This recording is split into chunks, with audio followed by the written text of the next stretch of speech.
the victories rejuve me. Make the move to fight back, so you better step back, cause I'm unstoppable.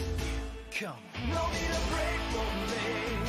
Come on. No need to cry for me.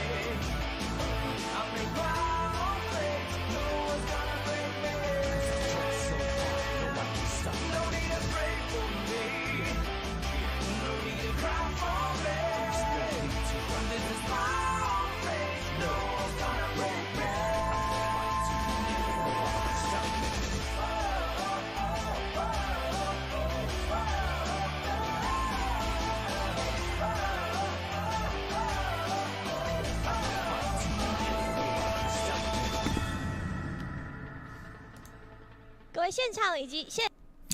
What is up, everyone, and welcome to the GCS Unofficial English broadcast. I am D2. With me is The Source, and The Source, we just finished up the regular season of the RPL, Thailand's Arena Valor League, and now we are in the final stages of the GCS as well. Now, even though the RPL has some very nice teams in that league, we do feel that the GCS is the top, the cream of the crop when it comes to Arena Valor teams, featuring such teams as J-Team, third place at the AWC, and AHQ, the world champions.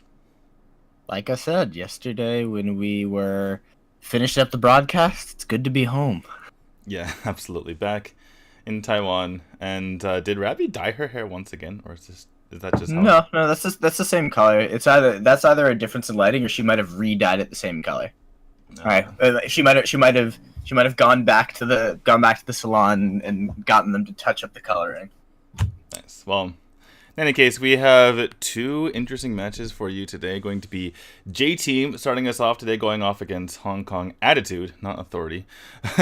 In our second match, we're going to be having SMG versus Mad.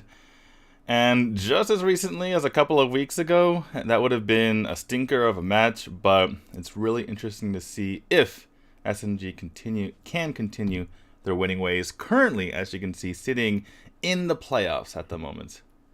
Yeah, they've had, I wouldn't necessarily call it meteoric, but it has been a significantly steady climb from them being, I want to say, in 7th place when we started things out. We started casting the GCS, so it's good to see them go up. J-Team versus HKA. That's HKA looking for a bit of redemption up against J-Team, who are still doing well, but have been dropping a couple of maps here and there. I mean, they lost to SMG, so they also dropped a map to HQ. They lost to Flashwolf, so J-Team has been having a bit of a rough time as of late, so maybe HKA can capitalize. Yeah, J-Team, I think that they're doing... the thing is, you don't really expect a team to just sweep the entire season like you're seeing with Allegiance over in Valor Series, but that's a completely different story because this is the GC freaking S. So, yeah, losing to Flash Wolves, the second place team, now currently first, and losing to SMG, who is currently on fire, I still think that they're probably fine. HKA, on the other hand, they had an okay start to the season. I believe they were above 500 for a moment there, but they've been steadily sliding, and unless something happens immediately today, like an SMG-style recovery, this is probably going to be one-sided. Yeah. HK has lost their last 4 series in a row, starting with a series loss to J-Team. So J-Team started their downward spiral. Yeah, if anyone can suck the confidence out of you, it's J-Team. But that said, J-Team, like you mentioned earlier, they aren't the world beaters that they were earlier in the season. As we take a look at JT Star with the highest KDA at 7.42. He gets a nice little crown to his name for that accomplishment. I believe there's 3 members on J-Team who have the most of a certain category, 3 out of the 5. As we take a look at the rest of them. Yeah, three of them hold position records. This is the most kills? I think kills in a game. Well, it wouldn't be a single game for 4, because that would be very low. So, I'm guessing that's his average. He gets an average of 4. So, highest average kills at 4? 4 is the highest average? That seems not very high. Any case, Monster Shields Away has the most MVPs, which isn't always the best thing. You kind of want to have your MVPs spread out among your team, but he does hold that honor. And I believe Ohm has the most damage taken. Oh, no, Mori has overtaken him. Oh, despite trying to feed as hard as possible. Mori is our new damage received champion off the back of playing that support, Yebeneth. Betrayed. Betrayed by his own teammate. Well, Yebeneth, he specifically likes to get hit. That's what he does a lot of times in fights. You take a lot of aggro from the opposing team, you drop to about half health, you pop your Nature's Realm, and they futilely try to kill you while you just say, ha, I'm back to full health. So, sure. That's basically how Yebeneth works, and Mori has regained that title for the moment. So, even though we think this is going to be a win for J-Team, internally this is probably very important for them as far as the mental aspect is concerned, because they really want to get back on track. We only have a couple of weeks before the playoffs, so they would need to be back to their winning ways, back to their dominating ways, I should say. And they really want to just hand it to HKA here as we take a look at their team. Yuzon, Neil, Starwind, and Benny. Yeah, they want to kind of take it here because the rest of the week for Flash Wolves should be pretty easy. They play Monster Shield and Mad, so they're basically going to get those two series. J-Team's got HKA and 1. Not as easy for them to necessarily dominate, so these are going to be harder matches for them to kind of try and move in and secure that top spot by the end of the week. By the way, speaking of Monster Shield, I believe they got second in the PvP championship? Yes, I still don't understand that roster, though. Right, so nobody who played on that plays in the GCS. Right, so but there isn't another yeah. But the funny thing is, the team who is in last place in the GCS, their B team went to an international competition and got second place over all the top teams in Singapore, Malaysia, and Philippines. By the way, the top team from Singapore is going to the AIC, that being Tamago. And not only that, but they had, American team and Flipside there. They had, India's top team as well. Who's also Flipside's not in the Valor series. They're not quite in the Valor series, but they were kind of in and out of the Valor series in season 1. But they're not in the Valor series. I feel like that was a poor representation of NA. Not to hate on any of the guys from Flipside. They're all very, very nice people. But yes. Well, okay. The B team of Monster Shield is better than all of a lot of international teams. Yeah, no, that is something to be said. Well, there's also the thing is, I want to talk about Flipside for just a moment here, because it's hard to compare teams because you're comparing the very, very top of a particular region, right? Like for instance, GCS. You look at all their teams are amazing, and you look at, for instance, Thailand. Like their top 2 teams were pretty good at the AWC, but we're seeing that there's a bit of a gap between the top 3 teams, for instance, and the rest of them. So maybe a team from North America or Europe could perhaps contend for one of those top 3 spots. You never know.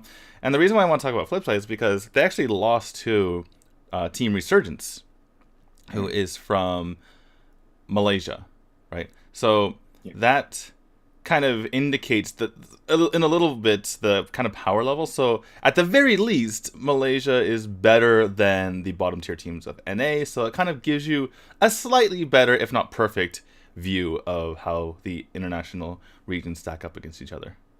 It is one more piece of the puzzle to get a better idea of what things look like. Right. I wish I knew their B team and could find more information about them, because I saw some of those matches and there was some good play out of those players on what is considered their B team. Unfortunately, Wikipedia doesn't have a section for their B team. It just quantifies it under one organization. Mm-hmm. So I would have liked to be able to learn a little bit more about some of those players. I want to say that it was their Darkslayer, or whoever their solo laner for their Darkslayer lane most of the time had some good play. Oh, okay. I only caught a little bit of it, so I was just like, I wish I could find out more. I wonder how much of an opportunity the B team has to replace some of the members on the A team, as it were. Or if they're second at an international event, that at least shows that they can perform on a stage.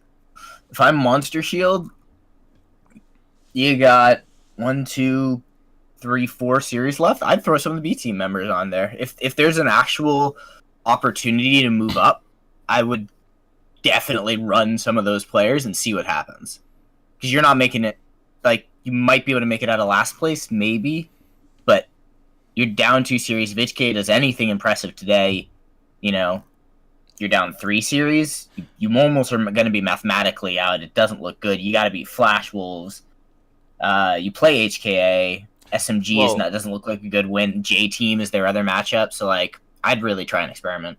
Right. And I wonder if the A-Team is just consistently beating them in scrims, or if perhaps there's a little bit of politics going on. Like, I have heard of situations where the head of the organization likes certain players over other players and are beholden to them, or perhaps, you know, they're streamers or whatnot. I don't really know about all the streamers other than, you know, the huge ones like Liang and Genji and Hanzo. And recently having caught onto Sun's stream, which, not stream, but his YouTube channel, which is hilarious at times. So, in any case, that could very well be the case. If not, if the A team is just that much better than the B team, then that goes to show you the standing of Taiwan amongst the rest of the world, because that would be pretty nuts.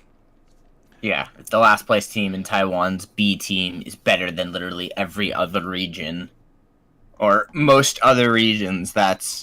We're looking at a pretty dominant AIC, and then the question is going to come down the line: how are you going to break down the international competition? Because if every team out of Taiwan is just that much better, shouldn't Taiwan get more spots, such as, or at least set a performance bonus like they do over in League of Legends? Korea gets 3 spots at the World Championship, none of them having to play in the play-in stage because they've dominated so many World Championships, and because every year they win at MSI, which is the international competition. They have a mid-season event that basically says if you win this, you get 1 more spot for your team in the group stage.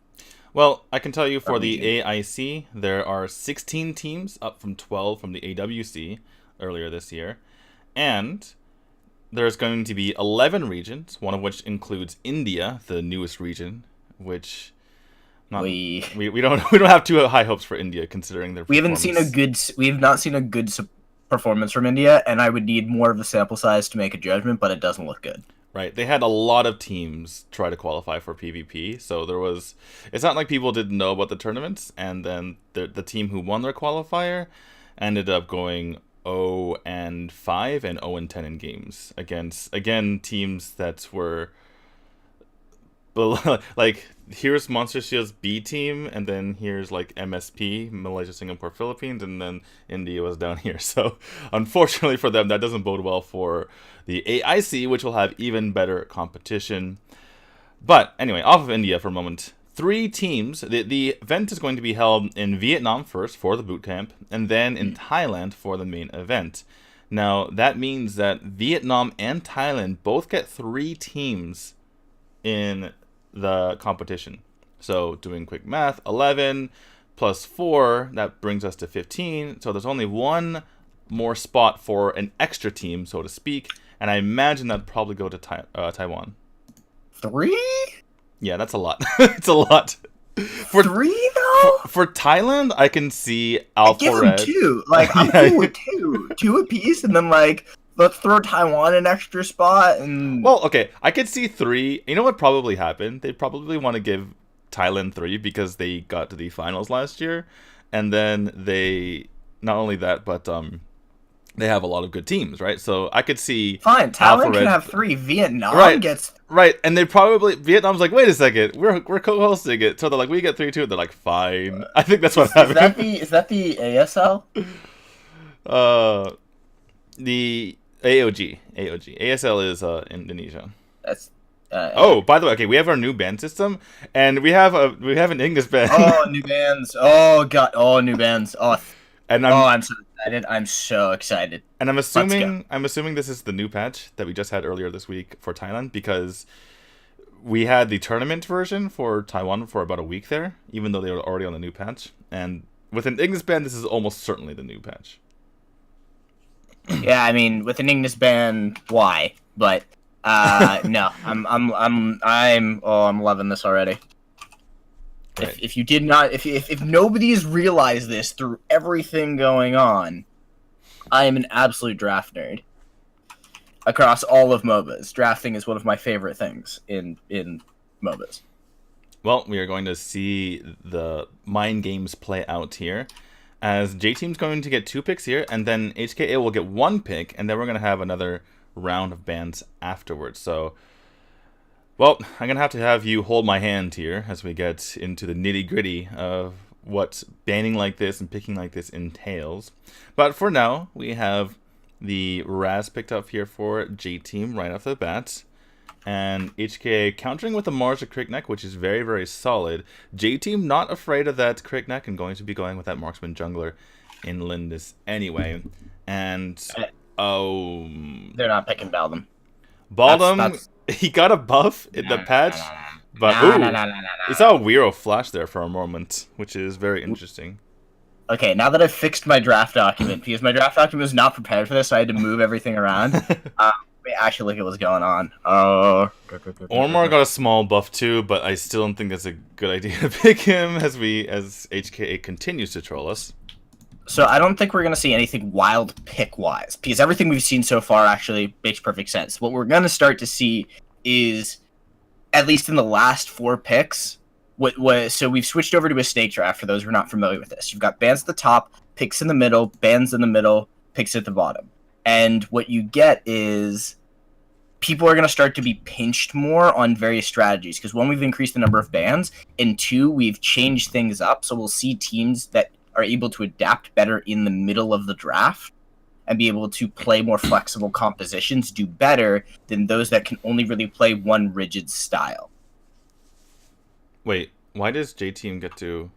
Oh, they're banning. Okay. I was wondering why there was a timer. It swaps over to the other. It swaps over to the other side. So because J Team picked first, they get the first set of bans, and they gain the first 3. They gain priority on the first pick, and then wait. So was the Roxy J Team's ban, or was that just an error? No, HKA? That's HKA's ban. Right. That was probably an error because they're not used to this whole freaking system yet. I was wondering. This is probably a new thing for them. So Roxy and Omen being banned. Super. And like, it also, because there's more bans, you're going to get more pinched on various strategies, like the number of side laners that have been pinched out. We haven't seen pressure on the mages, but both teams have picked mages already. So like, this is where it starts to, like, we're not going to see wild drafting, but we're going to start to see, like, watch teams get pressured more in the draft than we ever have before. Do you think that there's going to be a lot more safe picking in the early game, in the early stages, so that their strategy isn't blown, and the other team can just ban? Like if they see the death ball formation coming, for instance, they can just ban out the remaining members that supplement that. But in any case, we're finishing off with You can run into that. But what this will show us is whether or not a team can take an initial death ball and transition that into a different strategy if they do end up getting banned out. Which then you have to ask the question, okay, the bans that have been put forward already, plus our 3 picks, are there 4 remaining characters who can be part of that death ball, or even more than that, because they're going to ban away 2 of them, and they may even pick one of them. Just to answer the chat for a moment here, the icons on Neil, Star, and Benny are for most kills, best KDA, and the most assists. So that is in the entire league. Okay, yeah, those are league. So we have our finish up to this draft with Wesker on the Yorn, and this isn't a new development for HKA. They've consistently had Wesker on a Yorn or a Telenos, and it worked in the beginning, but it hasn't worked for the last 4 matches, obviously, because they're on that 4-match losing streak, and they've consistently done this strategy. So I'm not very hopeful, especially because it's difficult for Yorn to walk up to a fight after Crickneck is already engaged. But that said, it may be very hard for J Team to try to get onto the Yorn, especially because they have a Marksman Jungler of their own. But I just feel like J Team, their execution is good enough to overcome a Yorn. They also have a better, literally just saw HKA get pressured because they have the Cricknack and the Marja, and their strategy started out, okay, we're going to go get in their face. We've got the ability to win some of the lanes. We've got good mobility. We've got the Tulin, who's going to be the secondary dive, right? Mm. And then Omen, Roxy, Mina, Superman. The side laners get removed, and then you're HK picking Alice Yorn, a backline 2. You don't have the dive follow-up. Your ability to kind of get in there is predicated on Garnet really setting up Wesker, and Garnet is Wesker's babysitter, and that's it. And so if HKA gets split up, they're in a bad strategy. On the other side, J-Team, they picked Benny for disengage. They've got Yuzin for follow-up. They've still got the Shock. They've got Star. They've got plenty of forward momentum on their team. Their composition ends up being better, and they managed to draft through the new stuff.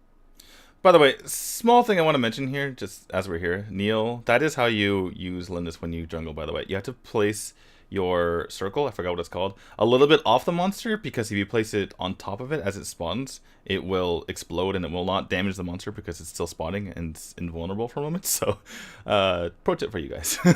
It's happened to me. And I was like, wait a second, it didn't work. You have to place a little bit off. No, you can stack it. We can stack one, or you. Yeah, no, you can do it. No. It's only the old one. It's the old monster that you're able to do that. The new monsters. Oh. Yeah, that's what. I haven't played Lindis jungle in a fair bit. Okay, that's good to know. Yeah. The more you know. Ooh, win cuts forward onto GZ. Or GZ, not GZ. Easy. Different Easy. There's a GZ in the. GZ and Yeezy. GZ and Easy and Yeezy. There we go. Yeah, there you go. And Kanye doesn't play Arena of Valor, but man should. And for good measure, we have Outcast here on HK. Just spell it with a K. Anyways, so J-Team setting themselves up. Oh man, dude, I'm still back in the draft. Benny? But Benny is going to take a bunch of damage. Garnet was able to nice get win cuffs. But that's a huge win cuffs. Nobody is there to be able to collapse. They do need to be able to move forward a little bit more. Nobody was ready for it. Actually, Neil thinking about it, getting some slows onto Garnet. Garnet does need to be careful. I don't know why this observer is so far in. Does it seem more far into you than normal? Yeah, a little bit. Hopefully they fix that. But one thing I do want to mention about the compositions before we move too far forward is that it seems like HKA has the advantage on the side lanes, as Marja, whether she's going against Xenial or Malak, will have that in her favor. And then Malak's trying to go against a very long-range marksman in the Yorn. So this is not the greatest for the side lane, but J-Team's managing to hold on. As you can see, their side lane members haven't really taken a whole lot of damage, and they're gaining that lead in the gold without any major objectives taken or kills. It's just they're just 600 gold ahead because they're better.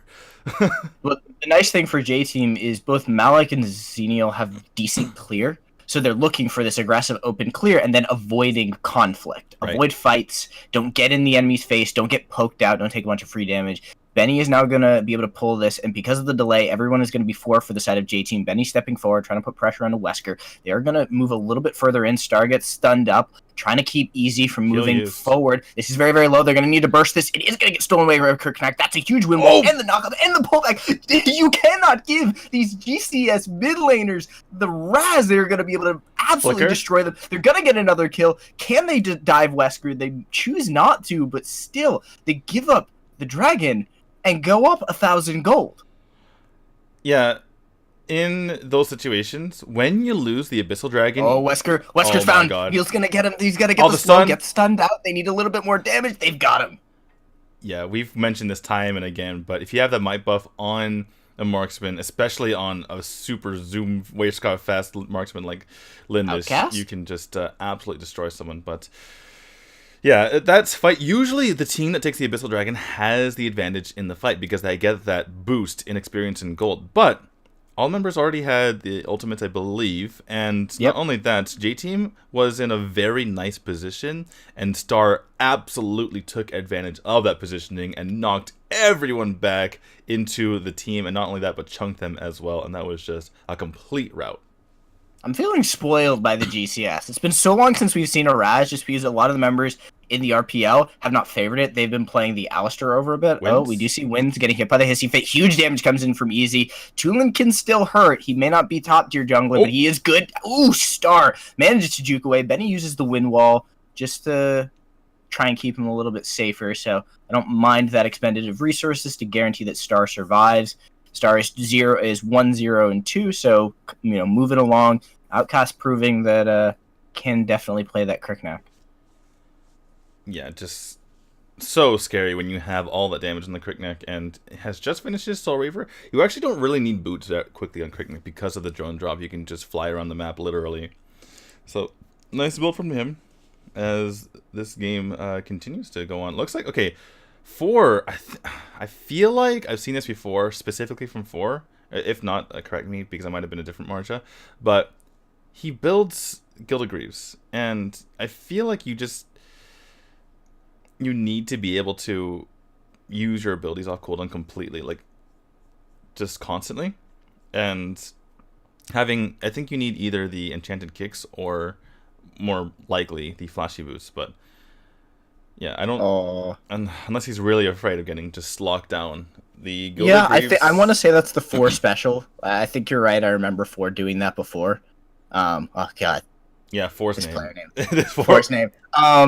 But I want to note what Benny has been doing. He's the one just kind of keeping this Abyssal Dragon busy, and they're just keeping Neil and Star off on the side. They're like, Benny can set this up, and maybe Benny even lands a wind cuff to make it work. They are going to be able to take this away, so they'll secure what they couldn't secure before.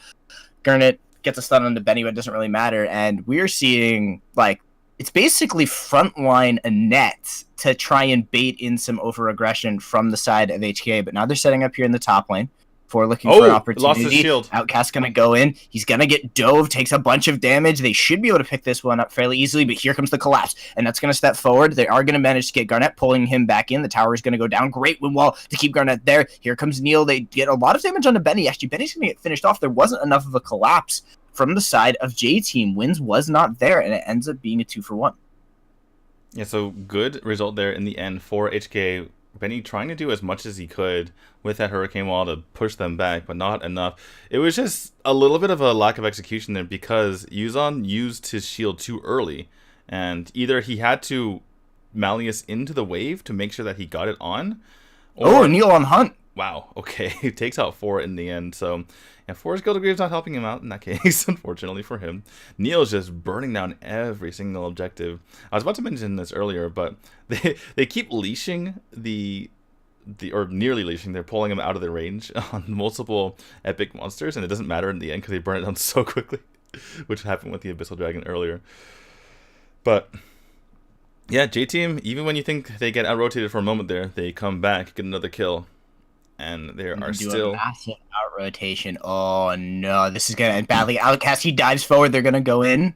Yuzon doesn't manage to connect the Malleus and plays a wash. Yuzon, his Xenial not quite as good as Superman as it turns out. He's been missing a lot of his Malleus, a lot of his shields, his shield pops here.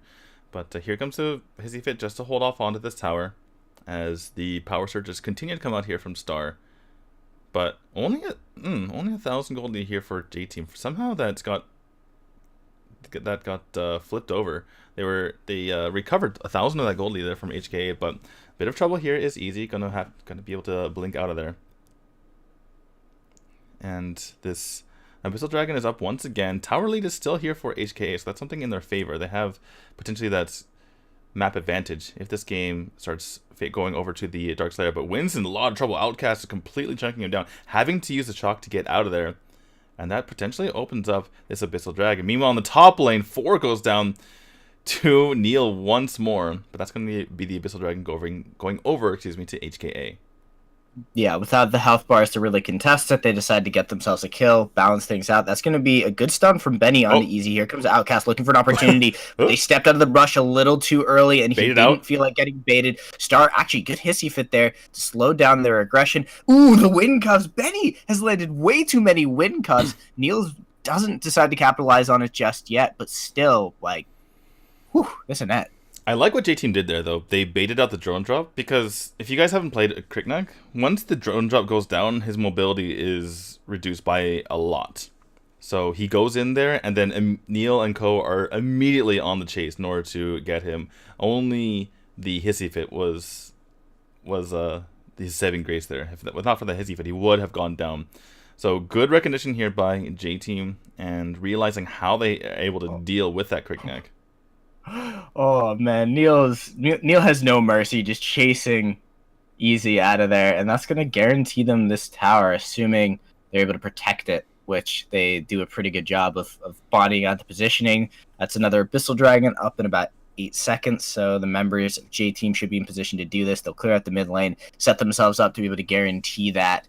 Benny, unless Benny goes too far forward, takes a little bit of damage, runs into That's not Outcast. the right way. He's still okay, though. That's going to be the shield coming out to protect him. A little bit more damage onto 4 wins, taking some hits. Star looking to be able to poke in there with the power surge. Nothing is connected just yet. They're looking for the opportunity. Oh! Outcast is now going to dive in, but he doesn't connect onto anything. Neil sidesteps him 4. Now at half health. Garnet in the front line. Wesker eats a power surge. It's just a slow play from both sides, as Zenial is just farming up in the top lane. Now 4, less than half health, starts to take significant damage from Neil. Has to pop the Ghost Walk. That's going to be the shock forward. They managed to get it onto Garnet. Easy on the side, looking to get some more damage with that Thunderbird, but doesn't manage to reset. And they finally finish off Margin. Neil? Outcast and Neil caught out. Neil gets the play. That's going to be the Tornado Wall to zone Outcast out. He has to leave. Easy is now going to be chased down by Using. They need a little bit more to get off the slow. They get a little bit of damage in there. Neil hitting him over the wall. Can't finish the job, but the wave is here, prepped by Yuzan earlier, and they should be able to take this high ground tower. Oh my god, F in the chat for Outcast. He can't land a single drone drop because the juke skills on J-Team are legendary. It's Benny. Neil goes in, gets the kill, goes into the bush, jukes back so that the drone drop doesn't connect, and that was unbelievable. How you can't get a kill if you don't land your drone drop, and that's exactly what J-Team have realized here. It's like, oh, it's okay, we can deal with the quick neck, just don't get hit by the drone drop. And obviously easier said than done, but when you have the skills, the jukes, the moves, the plays here from J-Team, then you can get it done. This is a chase from HKA. Wins is going to start to take some damage, and Delic Splendor into the top. That's going to help keep Benny alive. They get the damage! Oh! Here comes Star, finally popping off, finally making another play after that amazing one he had before. Great power surge into the middle of that. Neil's now going to help them bring down 4. Used bodies them all out. That is a team wipe for J-Team. You think you've got them, and they turn in a Flash Wolves style retort. How are they able to dodge all of this? So, as you mentioned, Star goes in, makes the plays, completely annihilates the opposing team, and then on the back end of it, he just sidesteps the heart shot like a boss, like it wasn't even there, and they just immediately take down the game. I mean, sometimes Star just sees the Matrix and goes into bullet time. It's just like, oh, that's a heart shot. Whoop! Let me just sidestep that right here. That fancy footwork, which is part of his passive name, by the way. But J-Team, they just turned it on at a moment's notice, and that was the game right away. That was good play towards the, just how well they did to shut down the Cricknack. And I definitely feel that HKA their strategy was of 2 minds. Like I said at the start, they had that really good dive strategy. You've got Cricknack, Marja, and Tulin. We did see Tulin pick up 1 kill, more or less solo, proving that damage could be there, but HKA didn't have a really great support follow-up for that. Alice is good for the anti-dive, but at the same time, J-Team didn't really have a true sense of dive. It was more of a they had initiation, and Hissy fits nice, but it doesn't really stop what they brought to the table. Yeah, when they were going into fights, it just seems like the coordination wasn't there. Obviously, they had a team composition that was difficult to coordinate, but it really seemed like they needed to jump at the same time and have Wesker jump in there with the help of the friendship from Alice, but it just wasn't really in sync. And part of that is the fact that they didn't really have a solid frontliner. Now, Alice is there to speed Yorn in and out of fights and overall help the team, but they didn't have an initial initiator. Excuse me for the redundancy, but it was just Outcast. Outcast, it's like, well, he drone drops in, and that's our initiate. And if he misses the drone drop, they lose the fight. And unfortunately for J-Team, they see the lines, as you mentioned. They're completely out of the matrix, and they just dodge every single drone drop and wipe the floor. Yo, Benny deserves MVP. Benny just controlled so much space. It's like, this isn't the obvious MVP when you look at it from like, oh, you'd be like, oh, Star deserves MVP for those big plays or the solo kills that came out. I don't know. Star was really on good. Lindis. No, Star was really good, but like I think Benny controlled space on a bunch of really important plays. Okay, but Like it's a lot easier to play Annette when you have Lunar Champion and Power Surge constantly restoring your passive. yeah. Like, that's ridiculous. Yeah. But that's not like I'm more impressed with the times where Cricknack could have killed somebody, or somebody had an opportunity, and Benny lands a wind cuff or the tornado wall, like that fight up in their red side or hurricane wall, tornado wall. The hurricane wall tsunami wall to stop Cricknack from going back in the red side jungle. There was a play where Neil jukes the Juron drop, but then Cricknack can't go back in because there's a hurricane wall stopping him. That normally would have been where Cricknack could turn, dash back in, get some damage, maybe even get the kill, and it's just like, no. Well, that just goes to show you the mind games that goes into this draft, and why certain heroes are even better than once imagined. For instance, the Lindis and the Raz, because you kind of bait out the Cricknack pick, and then you go for the Annette, and it's like, wait, this not only stops the Cricknack, but we have ridiculous synergy with both Raz and Lindis on their completely spammable abilities to constantly get the healing from her passive off. So this might have just been a complete masterclass in drafting it. Ooh, that pushback from the Star was just nuts. Just makes me feel just warm and fuzzy inside. That was pretty good. But again, I'm still kind of on that Benny hype train. Look at this. This is the play that I'm talking about. So Neil gets the kill, and Outcast can't go back in. He cannot get on top of Neil because that hurricane wall is there. Like that to me feels like such an important minor play. Although that was just Star popping off and dodge. But I would honestly, if HKA had picked Chognar would have been my pick for them because it would have given them something better tanky, better frontline, would have helped them match out the shocks that were in pretty good order, and would have made it so that the dive potential, even if they're juking them out, the dive potential, like there isn't as much crowd control. Star would not have been as effective as he was in the middle of team fights if there's a chaos protection there. Yeah, it seems like HKA was only thinking one level deep. They're like, oh crap, we need a side laner. Oh, Wesker plays Yorn. Let's do that. Oh wait, Yorn isn't fast, and we have a bunch of dive. We need someone to get Yorn into the fight. Okay, let's pick Alice. And that was the extent of the thinking, and not realizing that was going to kind of hamstring the rest of what they're trying to do. Welcome to the new world, HKA. You got to think 2 steps deep on your drafting, and let's be real, you really got to go 4 steps deep on your drafting because everyone else was already going 2 steps deep. Yeah, before the additional ban. Yeah, you've entered the equivalent of This is the big league. Underground. Boys. This Not is like, only are you in the best league in the world, but now we've cranked up the ante with a more complex drafting system. Yeah, they just entered like the freshman undergrad class of or just drafting 101 here for HKA and J Team. This is advanced drafting calculus. No, exactly. That's where J Team is. J Team is already in like grad school. They're working on their thesis. And they're currently J Team is currently taking multivariable drafting. Yeah, and then HK is in like, I don't know. Whatever the equivalent of banning... Algebra 2. They're in Algebra 2. Yeah, they're in Algebra 2 drafting. Whatever the equivalent of banning Ignis is. Yeah, that Ignis ban. If that should have been Raz ban. Like 10 out of 10. And or literally anything else.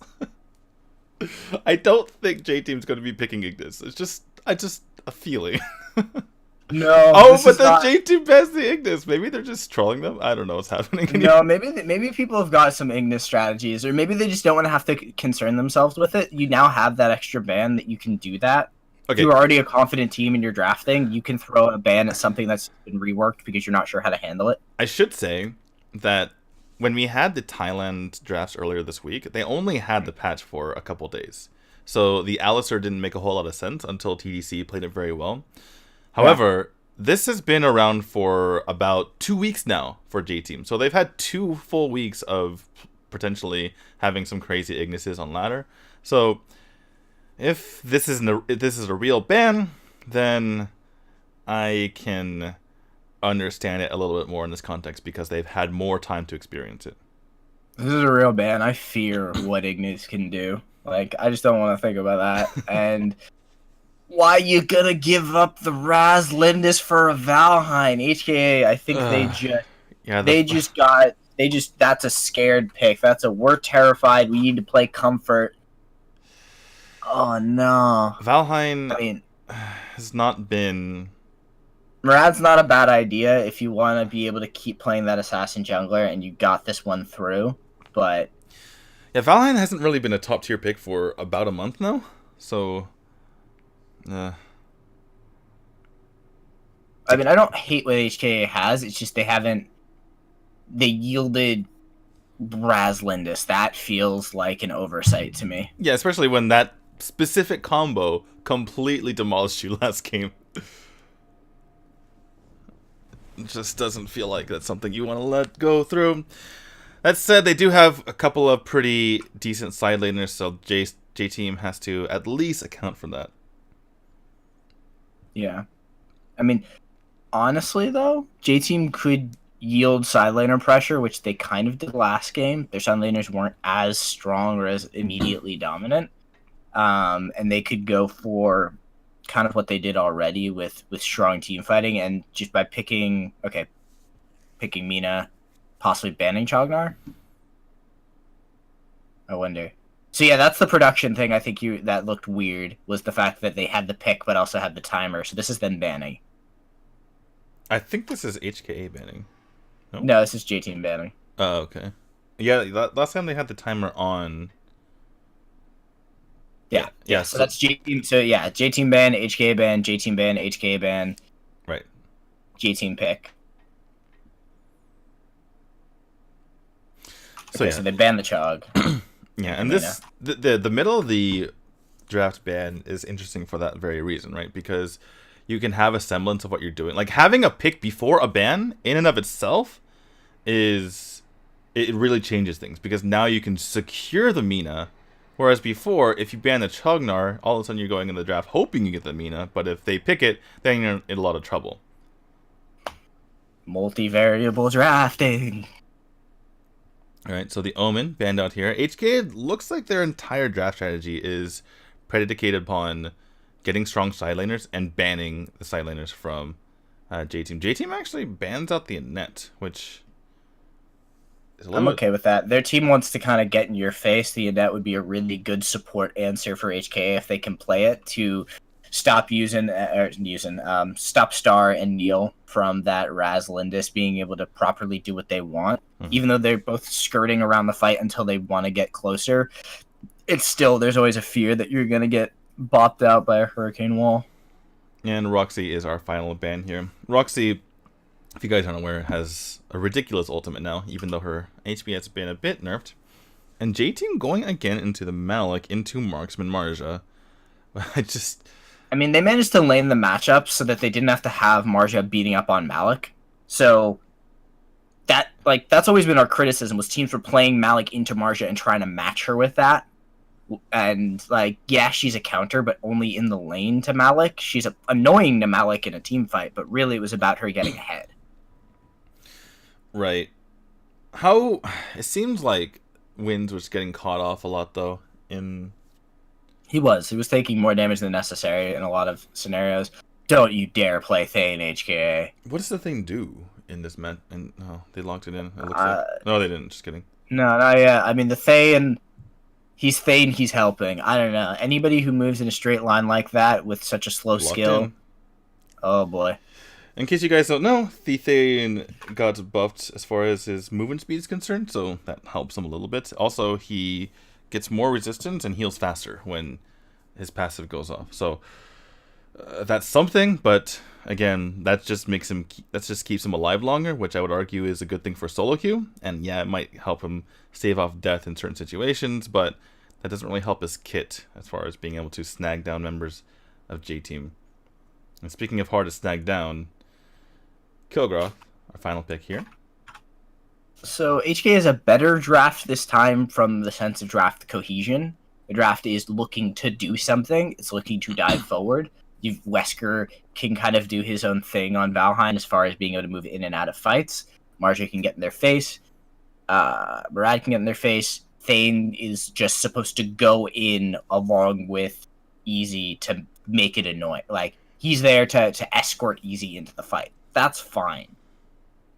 J-Team's draft looks like a draft we would have expected before the ban change. So still, despite the new bans and the new picks and the new way this has to be played, they still end up with what we would have considered a good draft on all accounts. What I'm wondering is, if they had the capability of playing Jinnar, then why didn't they play him last game?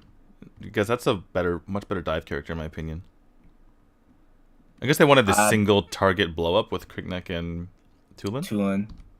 And then Marja was their AoE. I think HKA got a little bit bamboozled in the second half of the draft, and they were like, okay, we've got all this single target, and then we're going to build up more comprehensive dive to CC the team, so we will guarantee the kill, we will get the reset. Kriknek's ability is on a reasonably short cooldown. He'll have most of his burst back up going, at about 7 seconds into the fight, at which Tulin has gotten his reset and is full comboing again, and then we just kind of bounce from target to target, with Marja CCing, and then the rest of the team CCing, and then Yorn in the backline add in damage.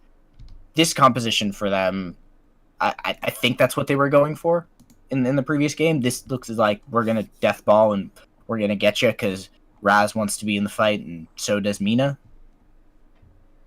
I don't know. J-Team just looks like their draft is way more cohesive. They've got a terrifying split push answer, which honestly HKA doesn't despite having 2 strong side laners. Neither is a devastating long-term split pusher. Like kind of Valheim, but not really. And yeah, 4 going to eat some free damage. Neil and Betty going to step here into the jungle. Oh, 4, you in another world, 4 is probably dead. Like, if Jinnar is not distracting Star, if like Easy isn't getting his face, like, dear God, Power Surge collapse, they get the kill. Oh my God, Yusin stole that. They're collapsing. They're full team collapsing. They're going to either go into the jungle on the blue and cut off their rotation, or they're just going to take the blue. They have 3 members at 2 as well. They have 3 members at 2, and they're all at 1. Looking at HKA, so they're collapsing onto this. Wins gets a pretty good cleave, but he's still extremely low. Gets actually hit up, and that's a big knock by multiple members. Oh my goodness! Garnet getting extremely low himself. Can he get out of there? No, he cannot. Not even with that increased passive can he get out of there. Damage resistance is not enough here. And J-Team has already opened up a 700 gold lead, and they have yet to rotate to their lanes to pick up that farm. So this could be near 1,000 when all is said and done. Benny stole the blue. Kilgroth secured the red and got 2 kills. Oh, and Star takes another monster just for good measure, and actually just dives back in. He doesn't even jump out; he jumps right back in the guard. He's like, "I'm not afraid of you." I mean, he's got his Phoenix. He's got his Phoenix tier. He's level 3. What does he care about a bunch of level 2 scrubs in a Jinnar and Thane? Like, that is by far not a threatening combination of individuals. Meanwhile, Neil has been full clearing his jungle. This is the saddest Murad. He is level 2, and he has 1 jungle monster left. That's so sad. And you see J-Team, they're rotating over to take the red again, because Neil is level 4. They take his 1 monster! Oh, okay, Outcast at least gets that. Garnet tries to push the bite buff, the bite golem out of the way, but to no avail. And nearly everyone in J-Team is level 4, and we have 1 member from HKA in level 4, so this is an easy Abyssal Dragon taken here. They can't even think about contesting. Marja? No. Probably still gonna die, though. Shot comes in. Yeah. Cleave. They'll just die. Dark Dominion, dead. And I mean, easy game, easy life. This is just an absolute stomp. Got completely outclassed here. And this... As scary as Murad can be, like, they can't even take the tower down very fast because it's pre-3 minutes. That's how quickly they've been able to do this. In comes a Flicker Exuberance, though. Wind's taking a lot of damage. Is he going to go down? Cleave? Easy's dead. Easy's dead. Cleave kept, one more. Neil? He's fine. He's level 5. You never know. Because those towers, they ramp up in damage pretty quickly. But yeah, he was fine in the end. Avalon's Fury just comes down here from Garnet because he wants to show off that he has that ability. And yeah, he's button check. In a real game, it's just a button check for those of you who are familiar with the FGC. This is so we talked about how much we thought J-Team had advantage in draft. Now we're just looking at J-Team flexing in play. Just using the fact that there are not a lot of great options for the side of HKA. There's going to be some decent damage. Dark Dominion is going to keep Garnet there. And now the Exuberance is used. They're using a lot of things to get him. They're eventually going to kill Benny, but that took a long time. And that took a lot of resources just to kill Amina. Yeah, but they did get it, so it's worth it in the end. If you can get it one kill when you're this far behind, you take it because that's your best way back into it. Especially considering the bounties continue to grow as teams get assists and kills. So it's very nice to get something off the opposing team. It will help you catch up. That kind of underdog bonus there is something, but J-Team still has a 2,000 gold lead. Yeah, and I'm mostly worried about this Kilgroth, who is under no pressure. The Valheim can't really do anything to him. That Kilgroth is going to just become a problem if J-Team doesn't finish the game before Kilgroth gets to that stage. Oh. And they're also about to get another just free Abyssal Dragon. I thought the Bush Party was coming, but Neil's like, no, just take the Abyssal Dragon. Come on. Rally. Oh, God, I hate that sound effect. Look at how far HK are forward to try and shut down the Kilgroth, and they just yielded a free objective in their entire bot side of the map. Yeah, and Benny's baiting them. Benny's trying to get them to do something stupid. Why does Garnet keep walking up and using Avalon's Fury? It's not gonna work.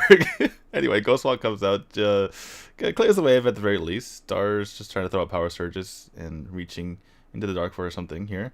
Garnet doesn't get pulled, so able to get out of there. The movement speed is actually apparent. Thane's a lot faster.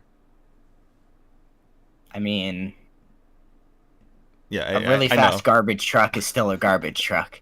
Hey, garbage trucks perform valuable services to the community.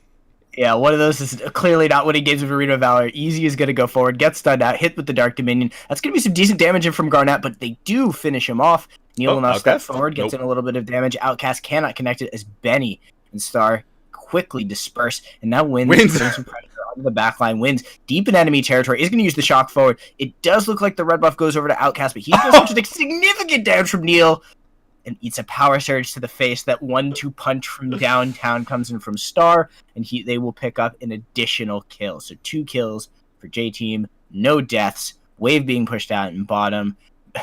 Wins currently just bodying the members of HKA from a million years away. And that's going to be top tower down for Yuzen, bottom tower down in favor of Neil.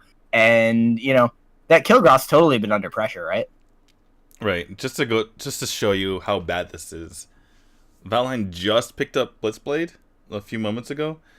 And that's the cheapest tier 3 weapon in the game, pretty much. So he has not been able to do a whole lot of anything at all. And here we have Boomstick picked up here for rest. So he's going to be doing even more damage. Star is on those power surges. They're going to have a nice little AoE to them from now on, as well as increased damage to the initial target. And they're just continuing to push in. This is a 5,000 gold lead here for J-Team. And this just doesn't happen in the GCS. No, this, again, the draft isn't strictly that bad for HK, but they're definitely demoralized as Yuzen steps forward. Wesker's going to go down. Garnet tries to be able to pull Benny back in. Outcast looking for an opportunity. And they're just kind of baiting them around. Benny looking to just keep everybody there. Chukes out the ultimate from Thane. Nothing going to really connect, and you've meanwhile got Star waiting in the wing. He's super flank. Yuzen starts to do some damage. Here comes a Exuberance forward by Easy, but he's just surviving for so long. But here's Star. He pushes them all back. He gets 1 kill. He's looking for his second. Dark Dominion in. They need a little bit more damage. One more power surge. Looking for Garnet as well. He gets a second power surge. They make that one. They pull him back in. They get the punch. Star finishes the job. Meanwhile, on the rest of the map, Neil and Wins are having a good old time. They're taking tea in. They're taking in a movie and a show while their team picks up, all the victories. Right. They got a 4 kill there, 4 for 1, and meanwhile it was only 3 people in total fighting the entire time. That is not a good situation there for HKA. I honestly, I don't know if it's just frustration or Garnet is out of practice with Thane, but why did he use the King's Glory when all the members were so high on health? it does percentage damage based on how much HP you've lost. So yeah, that could have been helpful. Oh, That he did it again. Damage. Why is he using King's Glory? I think he's pre-charging it to be able to set things up, but that's gonna be an exuberance forward by Easy. They've gotten wins down to about less than half health. 4 being forced out of the fight. Benny steps forward, looking for an opportunity. Slow on to Wesker with a power surge, but no hook comes out. And I think he's prepping it on faith that his team is gonna go in and do damage. Yeah, but because the skill does have a little bit of wind up. I just think he's getting trigger happy. Well, like in theory, that's a good idea, but I think he's being too trigger happy. But he does very little damage if you don't actually have them low on health. And on top of that, there is wind up time, but he's pretty indestructible while he does it. Like once he starts charging it, you can't really stop him, and it's a really long range. So it's used for finishing people off for a reason. I honestly think he's prepping it in the sense that he's believing that if his team is going to go in and do damage, like it's not a super long cooldown, so it's like, all right, guys, go in, do your damage, and I'm gonna pray that you do enough damage for this to kind of work out, so that there isn't a window for the members of J Team to kind of survive that. But Benny is going to take a little bit of damage. Wins takes a little bit of damage. Meanwhile, at the Legion of Doom, we've got Kilgroth picking up a Dark Slayer on his own. Nobody the wiser. They don't even know, yeah. It's just it's getting taken. By the way, Star has Boomstick and Hecate's. That is terrifying. Every power surge is going to hit like a truck now. Because they didn't hit like trucks already. Mm. Oh, interesting. Yuzen is holding this. He's holding it so they can double stack. Beautiful. Frickin' beautiful. Just like... Benny! Oh no, Benny! Takes a bunch of damage. Benny's going to survive. The exuberance is used, wins into the backline, gets the shock. The slow area is going to keep Garnet? Easy around. They finish him off. Garnet gets hit with a power surge. I was going to say, Garnet got the double stacked buff. Nothing matters. The side of JT Garnet could have killed Benny if he had his King's Glory. Okay, good night, Garnet. 4. Oh my god, Neil is just completely demolishing everyone. Meanwhile, Kilgroth is finishing the map on the top side. He's got his Drake buddy to back him up. The towers are dropping. Using steps forward. Westford is forced to blink away, and this is just the end. This is the end. There is no way for the side of HKA to pull this back. They will go in for a valiant attempt. Outcast sitting there on the side, looking to clear all of the minions. He takes a bunch of damage. The Drake does start to fall. Neil actually in significant trouble, but there's still Star. Neil survives. He's got they have full health. Doesn't they have really matter. Full health. The minions are here. Nobody dies for J Team, and we see a very, very clean 2-0. That was just brutal. You feel sorry for HKA after that one. I'm often known as Professor Source. My recommendation to J Team is I'm gonna give you guys some homework. Go spend some time drafting. Just draft. I want to see 100 drafts by tomorrow.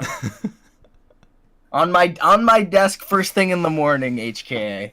Because it hurt. It definitely hurt them. The thing is, they lost the draft, but they also lost the strategy.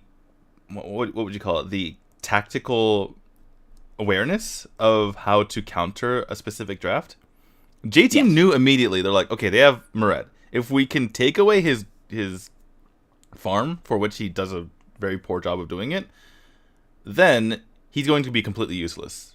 And that's what they did. And HK didn't anticipate that at all. No, they failed to recognize their weakness and the strength that J Team could very easily exploit their weaknesses. But again, this kind of comes back to drafting. You picked the Murad in the top half of the draft, letting J Team know, okay, there's a Murad. If we pick enough good strong invade, we can beat them. You picked the Thane at the end of the draft, and then it's, okay, their support is really not going to be that effective in being able to stop us from doing anything. As long as we pick a good team that can solidly team fight and push with forward aggression, we're going to end up being able to successfully stop the Murad, put him behind, not really allow anybody to do anything. And it goes back to drafting for me. Right. That they basically had two heroes who really weren't going to be able to get anything done, and then J Team walked into that game ready to easily exploit it. Like, you gave them a really obvious weakness to target, and J Team, as a good enough team that they are, they quickly exploited. Right, and you see J Team just solo in on the heroes who are both good and flexible, and that's Raz and Lindis. Because And even Kilgroth. Kilgroth can team fight. He can split push. Right, I'm talking about the beginning of the draft though. Oh yeah. They picked two things that had no real indication of what they were going for. You could have you can pick a poke comp, a team fight comp, a death ball comp. With those three, they basically fit every avenue. Right, and like you're mentioning, HKA did the exact opposite, completely giving away what they're trying to do and making it easier for the band to come in that middle portion, that new middle portion of the draft. That said, this does make me want to watch Ignis in some of these games. Is he that good that he needs to get banned every single time? I mean, both teams banned him. I have no idea. You would think that in theory, if his uptime on skills and his healing is higher, he turns into a blood tank mage, similar to Marja in a sense. If he's ramping out skills and he's surviving, and he's also then maybe getting enough crowd control down. I don't play enough. I mean, nobody plays enough Ignis to really know we don't over in the West play enough Ignis or see enough Ignis to know where that how that should or shouldn't work. But like, that's the only thing that comes to mind is he becomes a blood tank where he's just like, I'm a mage, but I do decent damage and I crowd control and you can't kill me. Yeah, well, hopefully we get to see that at some point because I was pretty skeptical. I was like, yeah, he's a little bit better, but maybe not to the extent that people are hoping. But in the case, we will now go to a break, and when we come back, we will have SMG versus MAD, and both teams on a little bit of an upswing, and we'll see if SMG can continue their hot ways after defeating J Team and Flash Wolves earlier last week. See you in a bit, guys. 站上应用又更灵活了。那你觉得这样8边的话，对红蓝方有差吗？还是说整个是蛮平衡的？目前看起来是还好，因为强势角就是目前瑞克还没有出来嘛，明天才可以用，所以等瑞克出来才会破坏平衡。对，所以目前是还好。是，那在8边的限制下，觉得对 J Team 目前使用的战术上，你觉得有影响吗？还是在6边的时候就会有一些调整？多少会有一点调整，不过影响是还好的，因为主要是考验队伍的角色池。对，然后我们队伍的角色池是比较深的。哪些队伍的角色池比较浅？不好说。开玩笑，我稍微钓一下鱼哈，没关系，不用回答我。好，那其实2场呢 ，J Team 的 first pick 都是先拿中野，分别是拉兹跟林地。那想问一下，因为位置中路也是非常擅长，口袋就是深，好不好？那在 T1 角色法师，你觉得现在的版本是哪几支？因为你们还有 ban 掉伊耿士，对不对？因为目前中路的话，大概就伊耿士是最强的。对，然后其他的中路角都是还可以的，都是还可以。对，看操作者。是。那除了拉兹之外，你觉得还有哪些角色？对于 J Team 来讲，也是放在比较前面一点的选择，除了伊耿士跟拉兹。其实目前除了伊耿士，其他都是差不多的，主要是看我们当下是要打什么体系。所以对于 J Team 来讲，伊耿士基本上以必 ban 或者是必选，大概是这种概念吗？目前各队应该都是这种概念。难怪在前面几场都是直接被封锁掉的。那回到今天的比赛，其实2场都算是蛮顺风的。我想问一下，在第2场的开局到底是发生了什么事情？这样的一个4 buff 开耶？因为他们前期偏弱，然后我们就是一定是打算路野的，只是他们有失误，所以才造成4 buff。所以是故意设计过，然后特别在上半部红区雨中那个制裁。也是设计过的那个是运气，因为我们的目标是红完，然后就是再看情况，对，然后比如说那边就是运气。哇，没想到这个运气真的是直接帮助 J Team 一个4 buff 开局，而且第2场可以说是非常大的一个顺风优势，直接结束比赛了。那今天2场呢，其实非常恭喜 J Team 是直落2-0再次拿下 HKA。那以目前的战绩也是非常优秀，有没有信心一路能够以联盟第1进到季后赛？尽力而为。好的，那我们谢谢 Wins 接受我们的赛后访问。那广告过后，待会回来继续进行的是 Mad Team 要来对上 SMG 的对战喽。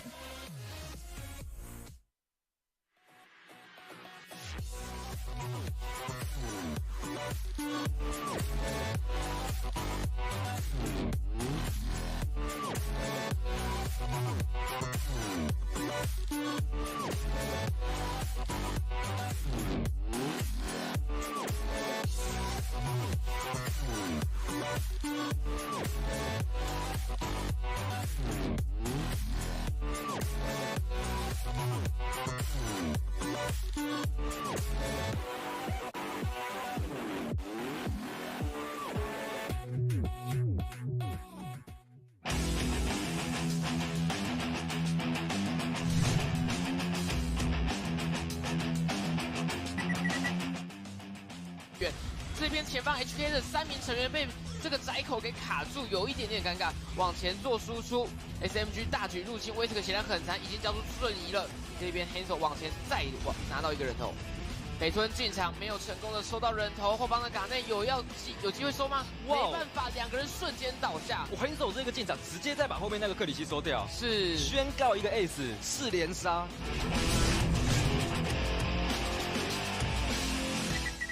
在 Neo 出来的那一刻，直接海毛就是往后面拉开了。我现在在进第2波，我有一炸，这个盾也是穿的最刚好哎。天哪，这个 combo 也接得太好了吧？对，这个 combo 很漂亮哦。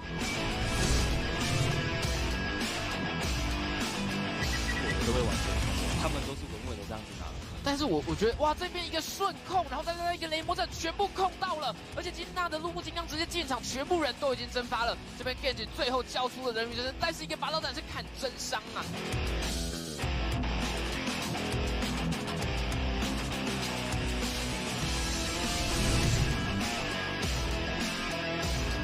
还想说往下走，没看到人，被你被留住的情况下，回头一勾黑一直开了出来，哇，差一点压低血量。Rush 的伤害量普攻又打出来的情况下话，回头是把 Rush 跟 JJ 给带走 ，Hack 也没办法存活，Q 的话完全没办法推了。对，这个就是 HB 有点贪了哦，他们为了要收一只美娜，对，太深了，反而被闪电侠一次就卷到了3只。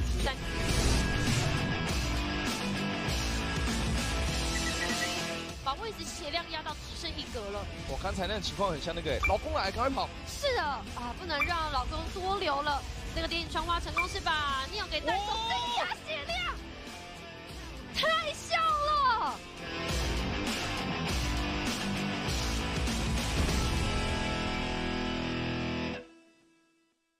这是我的主人阿伟。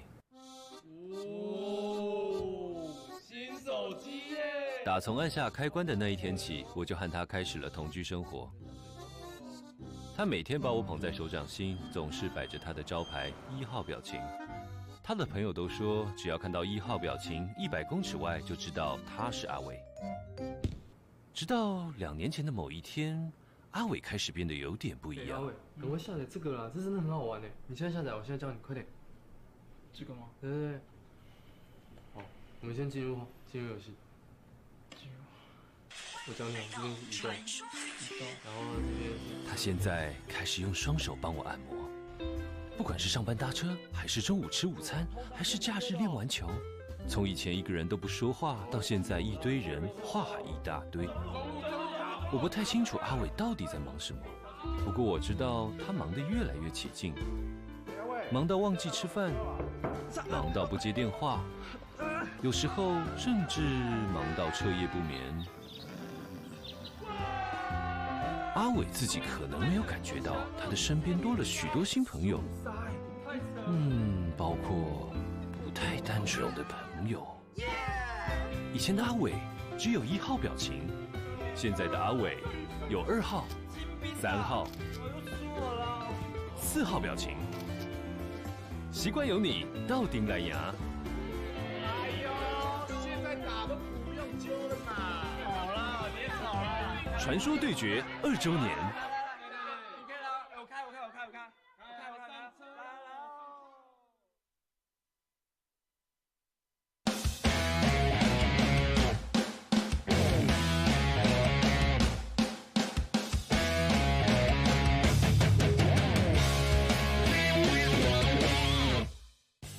他没有，那拦20秒，他在拦20秒。那我要越他的，注意啊，这边要不要快一超？我有大绝，林地应该是跟得上。这个夜叉是不是可以拦他？可以砍他，你砍他，我会下去帮你。我在走了。没制裁了。再拦区，站着。没制裁了。我站前面。我10秒制裁了。夜叉过去，夜叉大绝，夜叉有大绝啊！注意这波小心。你炮，我有大。夜叉大绝有闪现啊！洛尔西会先过去哦。吃了，我吃了。走，我开大。小心我们。我走。射。他刮呢，那熊快比较贵。吃掉。很好。这个节奏我喜欢。有没顺的。我来帮，他想死了。有没顺，上兵，上去带下。上下。我可以压住，我觉得可以一波，我觉得一波，中线爆，中线爆，中线爆，一波上，环到，我在扛，永生一滴，用死吗？永生一滴，拉到，拉得好，杀他！中兵，中兵，来了，奶妈在哪？我不行了，没有奶妈，多久了？奶妈已经不见了。我要吃蓝，我要吃蓝，吃蓝，我的，别跟我抢。哎，下面我来了，不要，我可以补。哦 ，OK， 补一个。奶妈，谢谢奶妈，谢谢。全部给我回来。你们去带上好吗？我先洗 ，OK 吧？我洗。OK。好，定违章。上手。哇，杀他可以死。他没事的呢，没伤害，我们没伤害。不能会死。我死。洛克谢支援哦。这么冲的吗？谁这么冲的？莉莉安啊。太秀了。那我们前面太亏了。对。打得回来吗？可以啊，一定可以的。讲听老实话吗？打不回来。没事。不知道最后怎么知道？好了，事情都这样了，等下豁出去跟他们打。豁出去了啦。真的，要拼了。我不要紧。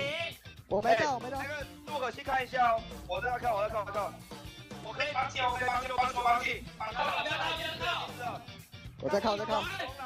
哎，好机会跟他，反到，莉莉安，下头，气死！可以，但是可以，我去看了，差一点死了，不要看话了啦，太多了。好了，够了。没靠人哦，小心被关哦。他们在下面。加入小心哦。上路压迫。我知道。要准备转了。我小心红区。去点他。你们要跑我，你们都没人哦。走。马家靠中右。可以。我们绕家里过去。中右莉莉安。来一点。来，往下压迫。警没大了。龙要开吗？龙可以开。可以。开吧。我来去卡人。谁死掉？我拿到。哎，就当没那。不要打，不。马家开。不要太深。开。这个节奏我喜欢。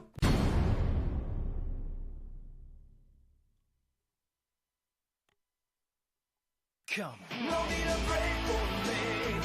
Come on. No need a cry for me. No need to run. This is my own place. No one's gonna break me.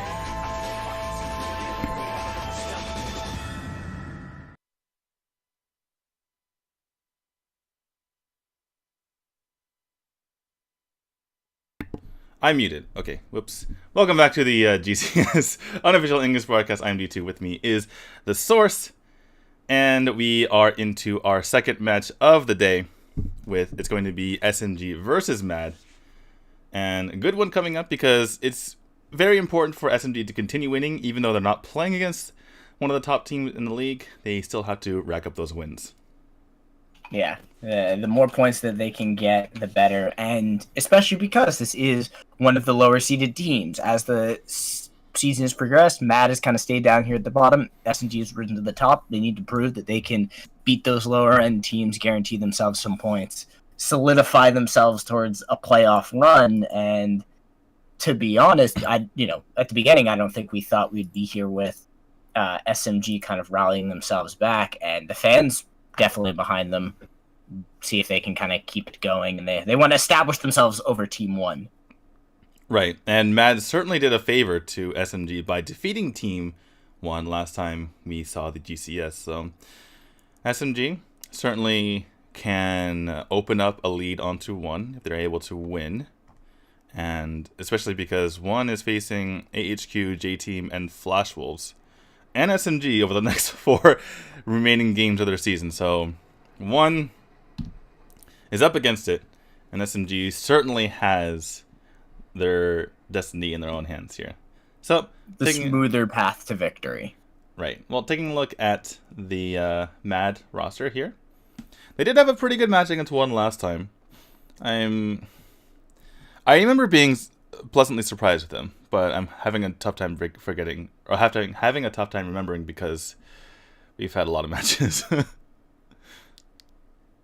Let's see. After the drafts from that last series, so this is pre-changed bans. They ran Yebineth. They got Yebineth. Yeah, one team gave them Yebineth in game 1 and basically screwed themselves. And in game 2, it was just better play. Which is a good sign for Mad Team. And not a good sign for one team. But it certainly makes this match not a walkover for SMG. Because Mad has shown that they can at least beat the mid-tier teams of the league. Yeah. They at least have they at least have the skill.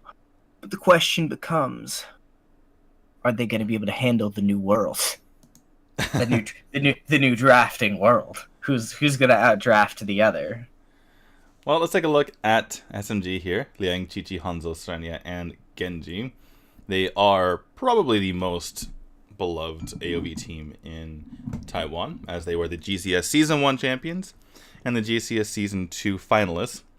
And when they had the initial voting to see who would be Taiwan's second team, they voted for Genji and Hanzo to be on Taiwan's second team for the AWC. However, they declined. But it just goes to show how much of a fan favorite they are between Liang and Hanzo and Genji and co. Yeah, I'm liking the suits from the coaches today. I mean, pinstripes. It's like any other. If you're gonna be serious, you gotta wear a suit. Oh no, but like there's wearing a suit and then wearing a good suit.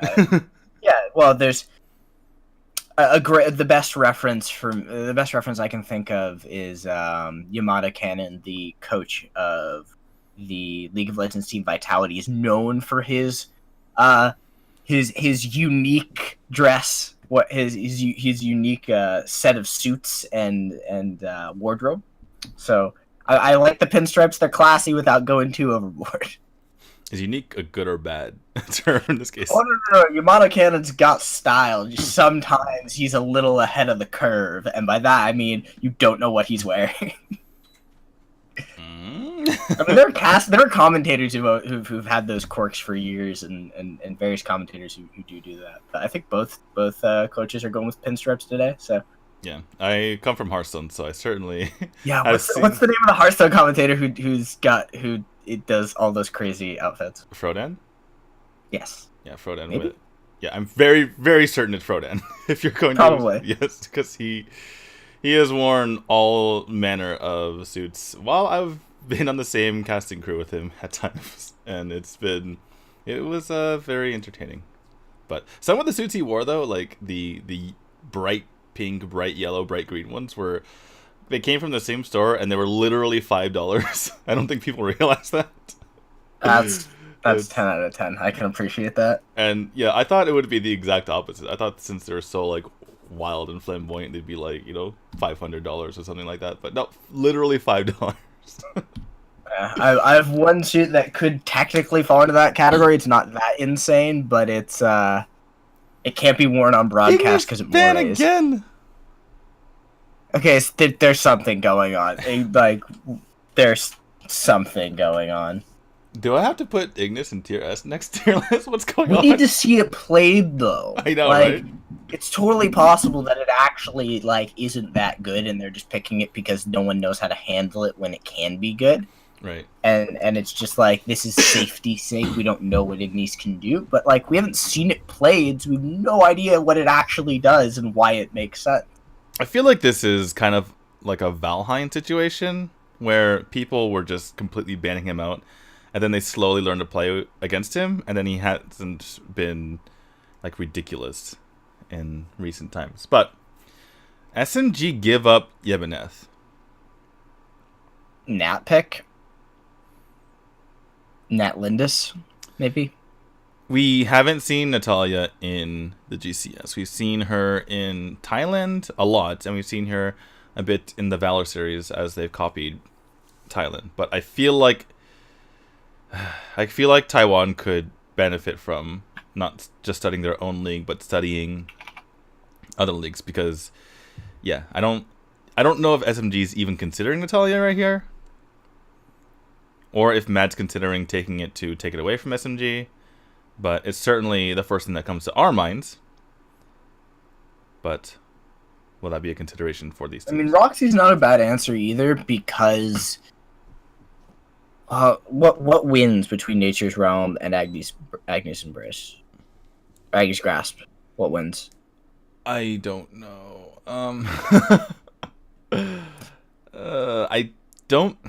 I think once you pull someone, it's unpurifiable. But but can you pull them out of? I don't think you can pull someone when they're currently purified. It's like Omen's Death's Embrace. Because remember we saw she tried to pull the Chognar, and there was this big long like string attached. True. Yeah. True. So I don't think she can pull him out of it. That said, This doesn't look good. This does not look good for SMG right now. Right. And the Crick Neck is not necessarily a counter here, as we saw last series. But the one thing about Roxy is that if the Yevoneth just kind of sticks himself up into the faces of SMG, which typically is how Yevoneth has played, then she could just snag him with Agnes Grasp before he's able to pop his ult. And by the way, in the casting animation of his ult, he is not immune to CC. So if they both cast at the same time, she will pull him away. And perhaps when he's about half health, which is about when you want to cast Nature's Realm, is when you're half health and you're trying to just stay alive in the team fight and kind of bait the other team into you. Maybe that could be a reverse bait where he gets pulled in by, I'm guessing Liang would be on the Roxy. Yeah. Liang plays a nasty Roxy. Lulu banned out for the first time here, which is interesting. I like the Liliana ban as well, because as we know in the GCS, apparently only 2 mages exist. So getting rid of the Liliana and the Tulin. So Matt is kind of forcing SMG into what they believe to be inferior mages. Let me see the... just pick that. Seriously, just pick that. There's so much protection for Natalia. Yeah, I really hope they do, but I honestly don't even know if she's on their mind, right? Because, like, if I said pick, I don't know, Illumi or something, right? You'd be like, what? It's just kind of off on the side, like this completely out of nowhere pick. Sure, pick Illumia. I'm down. But I'm just saying, right? It's like it's probably not even on their minds, unfortunately. Yeah, it's entirely possible. I swear to God, if they pick Crixie, if SMG picks Crixie, I'd be so... oh, God. It's like there are other options. Look into the mage category. Yeah, Natalia would be a great pick here. Especially because he has so much protection. But they might... Actually, they have a really weird comp because they don't have a marksman. They have a very thick front line. But they don't have a marksman and they need a mage. They can't, just rely on Roxy for magic damage. Talanis hybrid build. Magic crits. Dude. Oh, no!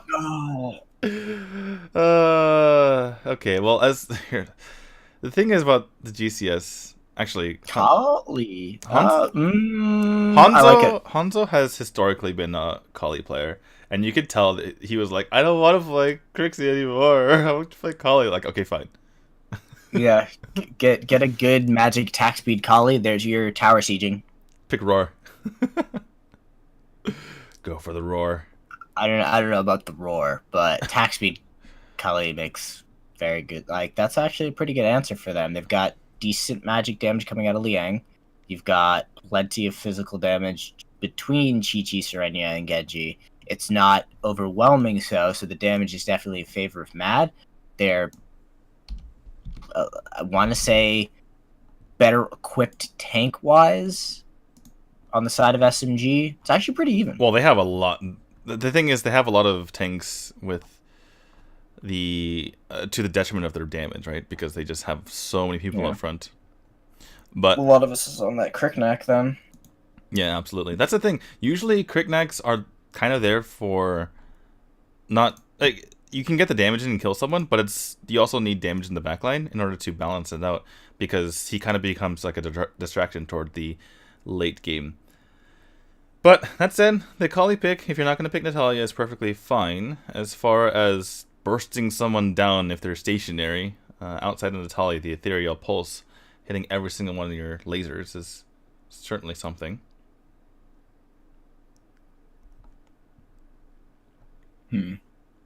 I'm okay overall with this Kali pick because it feels like it has the opportunity to be that massive damage source for them. I think it could. I very much think it could get there if they facilitate it well. SMG's done a good job of that. On the other side, Mad, I mean, it looks like Mad has very much adapted to the new drafting because they've come out with what we would very much consider a good comp, even with some of the changes and some of the bans that came through to kind of adapt to the new patch.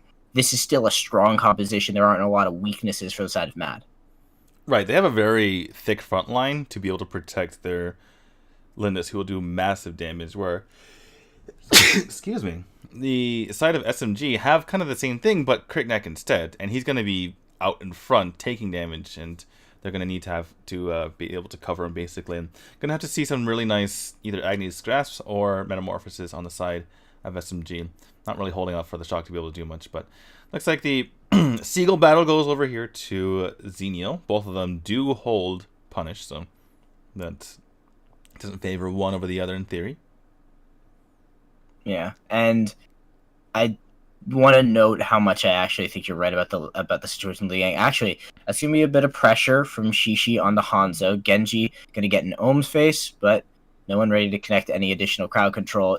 Very much so this looks like this is on Liang because they picked it early, and they must believe that the new Agnes Grasp is good enough, combined with how skilled Liang is on Roxy, to be part of their playmaking potential. Right, and we saw Roxy banned out in the first wave of bans throughout the last series, so certainly teams are highly valuing Roxy in these team compositions. Liang gets pulled in, but that actually makes it easier for them to take the Spirit Sentinel, and there's a collapse here from SMG. Looks like he's going to go ahead and back out and provide his team a little bit of shielding there. There's the CC on SMG is a lot of soft CC. They don't really have the ability to keep you there without the Metamorphosis, without the shock. So I'm gonna say that they're not gonna find any real advantage until we get a little bit deeper in. Unless this fight goes in favor of SMG, they're gonna output a lot of damage. They're gonna use to burst it through. That's a good strategy for them to secure that. Now at level 4, they can take a team fight if the members of Mad are so inclined. Yeah, good recognition, but there from SMG realizing that Soar was a bit off, and so that they could burn that down. Chi-Chi and Genji trying to go here and steal out this might buff, but Joey using that Nature's Realm to just hold members off. And SMG have, well, I was going to say taken a slight lead, but 100 to 200, I guess you could call that a lead. It's a lead. It's just not a particularly significant one. There's really not much damage. That's the pull on the Hanzo. Dark Dominion as well as the knockback, but they don't have enough damage. The double shielding between Hanzo and Genji is enough to help keep him alive. He also, I don't know, no, he didn't level in the middle of that. For a minute there, I thought he did, but that's going to pull back onto Genji. He tried to hold that Metamorphosis, pops out the shield, and the ultimate out from Hanzo to just kind of zone them. That's the worst feeling when you pop that out. Their bevel. Oh my goodness. Trying to get onto him, and they do finish him off. They actually have double frostbite to slow him down there as well. So very nice pull there from Liang. Very nice dive from Chi-Chi rotating over. And that's a strategy we're seeing a lot more lately. Just punishing the Darkslayer laner, because obviously they get the least help over by themselves there. And despite being extremely tanky, when you have a Crickneck, you can burn through all that HP. These assassin junglers, man. The resurgence of assassin and melee junglers just lets you pressure lane ganks in a way we haven't seen in a long time. So much of the strategy has been based around the mid lane play. Dark Dominion used by Ohm, but nothing else to really connect with that. So Hanzo will be more than safe. And 5 seconds on the Abyssal Dragon. We already see Liang rotating in. Xenial's going to stay equipped. The wave, he'll come with Angelic Splendor. Ultimate out from Hanzo to try and set things up onto Ohm. Connecting only a few shots, so that's going to be down. They can stall it out long enough. It'll be back up. Here comes the shock into the back line to try and cut off the retreat. Sora in a little bit of trouble. Cleave onto Joey. Cricknack looking for his opportunity. Steps forward onto Chi-Chi. Nature's Realm is theirs, but Genji is keeping them busy in the back line. Has used the Metamorphosis. Is looking for his target. He'll be able to get a slow into Joey, but no one feels confident to be able to set up additional damage. Chi-Chi waiting off in the brush. They're going to be waiting for the ultimate. Ultimate is back up on Hanzo, and they're going to use this probably right here to try and burn down the objective. Sora, Ohm stepping forward into the brush. Here comes the ultimate out from Hanzo. It's mostly zoning, not connecting with the Abyssal Dragon, so we're going to see another reset and another rotation of ultimates. It feels like Hanzo might be a little bit rusty on the Kali, because I feel like he needs to be saving his Ethereal Pulse for the Metamorphosis, because that will set up a lot of kills potentially for him instead of just having to blindly attack people. This Abyssal Dragon's getting pumped down. The Dark Dominion comes out. Genji in a lot of trouble. Here comes the Angelic Splendor up out. That means Genji's even more trouble. He has to pop the heal and the shield, but he's going to go down regardless. Chi-Chi jumped in for a moment there. Serenia, there's the Nature's Realm back up once more. Serena's gonna get stunned out here, but Pose goes back into the fight, but Hanzo is not there in time to help clean up. And still a gold advantage for the side of SMG because they're farming better. They just took the top tower. I mean, that's exactly what you do, by the way. When Xenial jumps over, you don't try to run over to help the fight. You just take the tower. Yeah, build the advantage that you can. I don't know. I think you're probably right. Hanzo does look a little bit rusty. Their team play around the Khalid looks good. Just Hanzo's Khalid does not look as good. I just love the fact that we had the Nature's Realm and the Metamorphosis kind of zoning out both teams in that last fight. It just reminded me of the Toro that we saw a couple of days ago, where his second ability, Battle Cry, just screams at the wind like roar, and so we just had the Crest and the Yevonetta going roar, stay away. I'm gonna protect my team, and everyone just backs off 4v1. It's kind of funny to see that. In any case, Genji just fooling around in the center here, and looks like not much is going to happen because there's no real collapse on either side. So a little bit of map advantage for the side of SMG. We'll see whether or not Liang can make another significant play, because again, they are very much on that situation, but Joey taking a bunch of damage. Chi-Chi gets him very low. That's going to be the flicker over the wall. We'll walk away from that momentarily. Ethereal Pulse used by Hanzo just for fun, using it on cooldown. Actually, Liang stole away the blue buff. He's looking for Shishi. He is going to get pulled back. That's been the Metamorphosis into the wall, and Shishi decides to keep going in, but gets baited by Liang. Maybe Genji can finish him off. He should be able to dive on top of him and find the kill. He is going to juke to the side. The windshield comes through and keeps him alive. There wasn't enough backup, so both members from both teams will survive by the skin of their teeth. That was actually really well played by both teams, like you mentioned. Just able to just rotate completely out and juke and jive and get out of there just in time. But that all said, looks like this Abyssal Dragon will go to the way of SMG, man. Not even really there to contest. That said, we consistently have Sora going through her own jungle, continuing to farm up. And she is keeping pace. In fact, she's actually ahead of Chi-Chi as far as the gold amount is concerned. Not as high as Serenia, though, but yeah, she's making sure to stay up there, and that's very important if they want to take these games into the mid and late game. Yeah, and we haven't seen Hanzo really be that effective. Ethereal Pulse out just to annoy Shishi. It is on a fairly short cooldown, so you can basically use that on cooldown. Shishi lands another Power Surge onto Genji. Liang now looking for his opportunity. He's going to step forward. He's considering going on to Ohm. That's going to be the slow. Dark Dominion isn't going to come out. Grasp. There's a lot of members. No, Agni's Grasp goes through. They use the Angelic Splendor. Bevel taking a bunch of damage. They should be able to continue to dive on him as the Metamorphosis has given them this massive slow zone. Joey, he's going to get finished off. Survives a little bit of damage. One more auto attack from Hanzo. That Ethereal Pulse does huge amounts of damage. Now they can put the pressure onto the tower, and they've also got the minion wave is basically dead up and top. I don't think they finished this off even with Genji. Actually, if anybody had helped him, he would have gotten that. Look at the mid tier 2, but he'll get it eventually. It's fine. Yeah, unfortunately, the reason why Joey stayed alive is because his team was taking some of the bullets for him, and that meant that Bevel died instead. So it was kind of a proxy kill there for Hanzo, but I feel like that's the exact time you need to use Ethereal Pulse, either after the Metamorphosis so that everyone's stunned and and can't really move very well, or just use it onto the Joey to punish him for using Nature's Realm. And that was a much better outcome in that case. Yeah, maybe this is the GCS's answer to Yebanath. As soon as he stops, just Ethereal Pulse with the Kali. Yep, absolutely.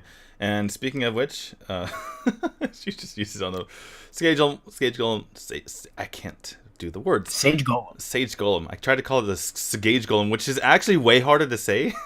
Skage's Golem. Skage's Golem. In any case, she does pick up the Hecate's Diadem, so that's going to be very difficult to deal with. Not only does she have the slow from the Frosty's Revenge, but now she has all of that ability power to combine with it. By the way, her attacks are amplified by ability power, and when she does have her shield up, like you see here, she increases her ability power even more. So her auto attacks will just chunk down these towers. But Joey taking a lot of damage. Gonna push out Chi-Chi. Oh, Dark Dominion gets the shield. Here's Nature's Realm, but not enough.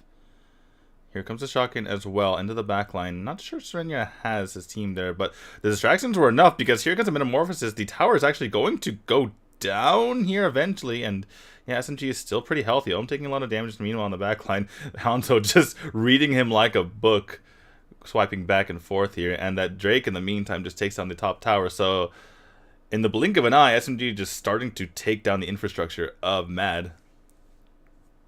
Joey looking for an angle in the back line. Big Redwood Rush. Huge Dark Dominion. They actually pull all of the members of SMG back in. This could have been the fight that they needed. Chi-Chi actually does manage to find the kill. Joey survives. The Nature's Realm is there. He gets a good branching out, and they're able to survive momentarily. They haven't lost this bottom tower just yet. So rallied back by the members of Mad for just a moment. Liang looking for his opportunity. Has no Agni's Grasp, so cannot pull anybody back in just yet. Chi-Chi had about full health, so SMG won't be able to finish the game just yet. Matt will survive, but for how long?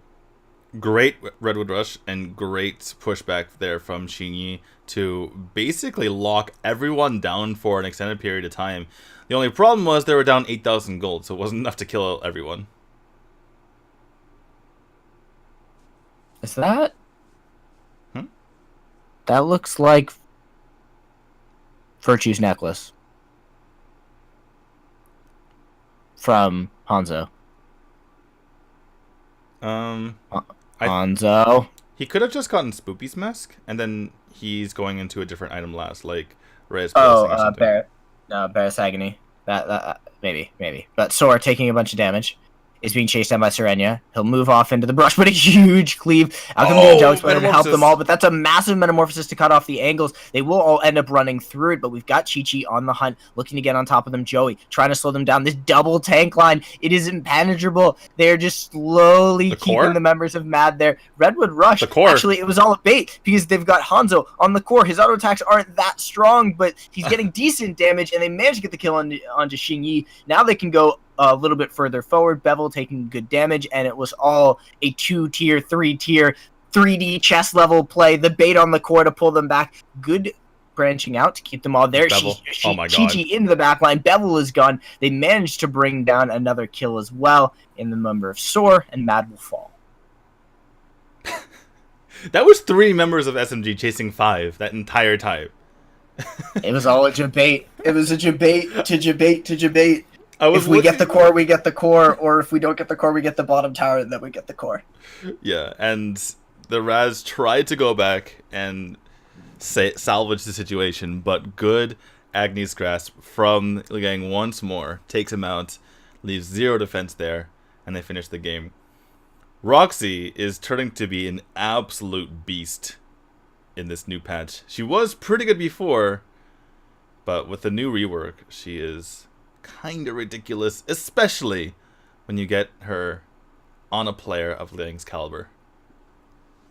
I think we're also seeing a little just people willing to try and turn her into more of a playmaker and less of a I just sit around and don't die. Well, that's a credit to the developers. That's what they made her into. They gave her less health, but in return, lots more utility because she can Blazing Shield in, Agni's Grasp, and then Blazing Shield out, which means you don't have to save it for the move out. You don't need to just walk up to them. You can actually, skate up to them very quickly, grab them, and skate out of there in time. And it's just... there's so little you can do about it. We've seen teams just blow up a tank. It literally does not matter who you grab. They're going to die if your team is there. Yeah. And Liang getting the MVP. Rightly so. I'd say Mad draft was good. It was just that was straight up outplay. That was just a better game played by the side of SMG, and I'm happy that that's the case. That it wasn't a drafting issue because both teams ended up with solid drafts with good strategies. A more balanced draft from the side of Mad, a more pointed draft from the side of SMG, and what we got was just a better game from the side of SMG. Yeah. Going forward, though, it feels like the Roxy needs to be banned out. So how does that affect our early game bans? Because we didn't even see the Yebeneth get banned either. So all of a sudden, we have a vastly different ban situation from our first series, other than everyone just hating Ignis for some reason. Other than the Ignis, I mean, Liang, I'm gonna say that she's gonna earn more bans. Look at these Agnes Graphs. That's 2 for 2. Yeah. Every highlight's an Agnes Graph. Could have instantly Dark Dominioned, but tried to get more value, and because of that, died to the Agnes Embrace Grasp. God damn it. Death's Embrace. Death's Embrace, Agnes and Grasp, Nature's Realm, Hurricane Wall. All it's been a while since I've done this much play-by-play, so it's just like I normally have more time to think about the skills. Actually, I feel like, I mean, I put a lot of I know we're going to casting mechanics, but which is maybe boring for our listeners, but I like to say the words when I like to say the actual names when I remember them for the play-by-play, but I feel like the analyst actually uses the names more. For sure. But what I'm saying is I have more time to formulate my statements as an analyst, and so I don't mess up the names as bad. Right. I need to memorize more names. It's getting better though. Yeah, and it comes through over time. And then there's also some times where you want to use descriptors more than the names. The knock up, the stun, the slow. Anyways, Lindis is entrapment. Okay, I kept calling it like the circle thing on the ground, which is not very professional. Anyway. Yeah, entrapment, tread lightly. I can never remember the vision skill and Lunar Champion. The vision skill is piercing gaze. There we go. We've done it. We've done it. We've achieved the goal. Now we just need to remember what Ignis's abilities are. Holy Embers. God, no. Fire Crash. Never gonna happen. Never gonna happen. We're never gonna see him. Permabend. Fire Crash. Holy Embers. I know those two. Hot Fire. No. Dude, there's a moment where I was like, wait, is Ignis not gonna be banned? Are we gonna get that first pick Ignis? I wanted it. We almost got it. Can we see him be played one time? Come on, guys. We almost got it. There was a strong moment where I was like, Mad didn't ban it. And then the delay came through. Come on, Mad. You know that the Superman's a higher priority ban for Liang. Come on.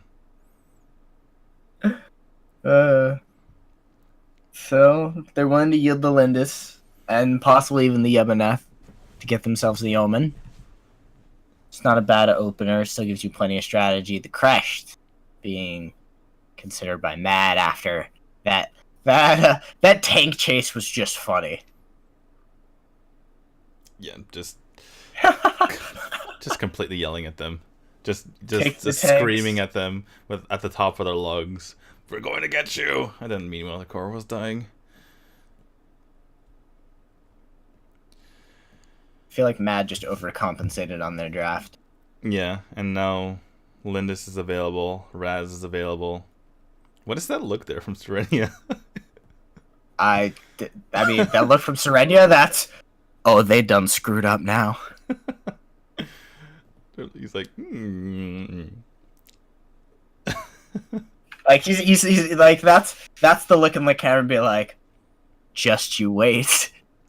This is that hot 2-0. Okay, they're hovering this Superman. We've always typically. I was gonna say that we've seen Liang on Superman, but I guess we're gonna see Serenity on Superman. This is a lot better for them. I feel like Mad has indirectly given SMG a good draft here by taking the Malak. Now, yeah, the Lindis goes over to Mad, but we saw last game that the Crickneck was used to really good effect. And what they were able to do was bully the solo laner in the Dark Slayer lane, which you're able to do if you have Crickneck.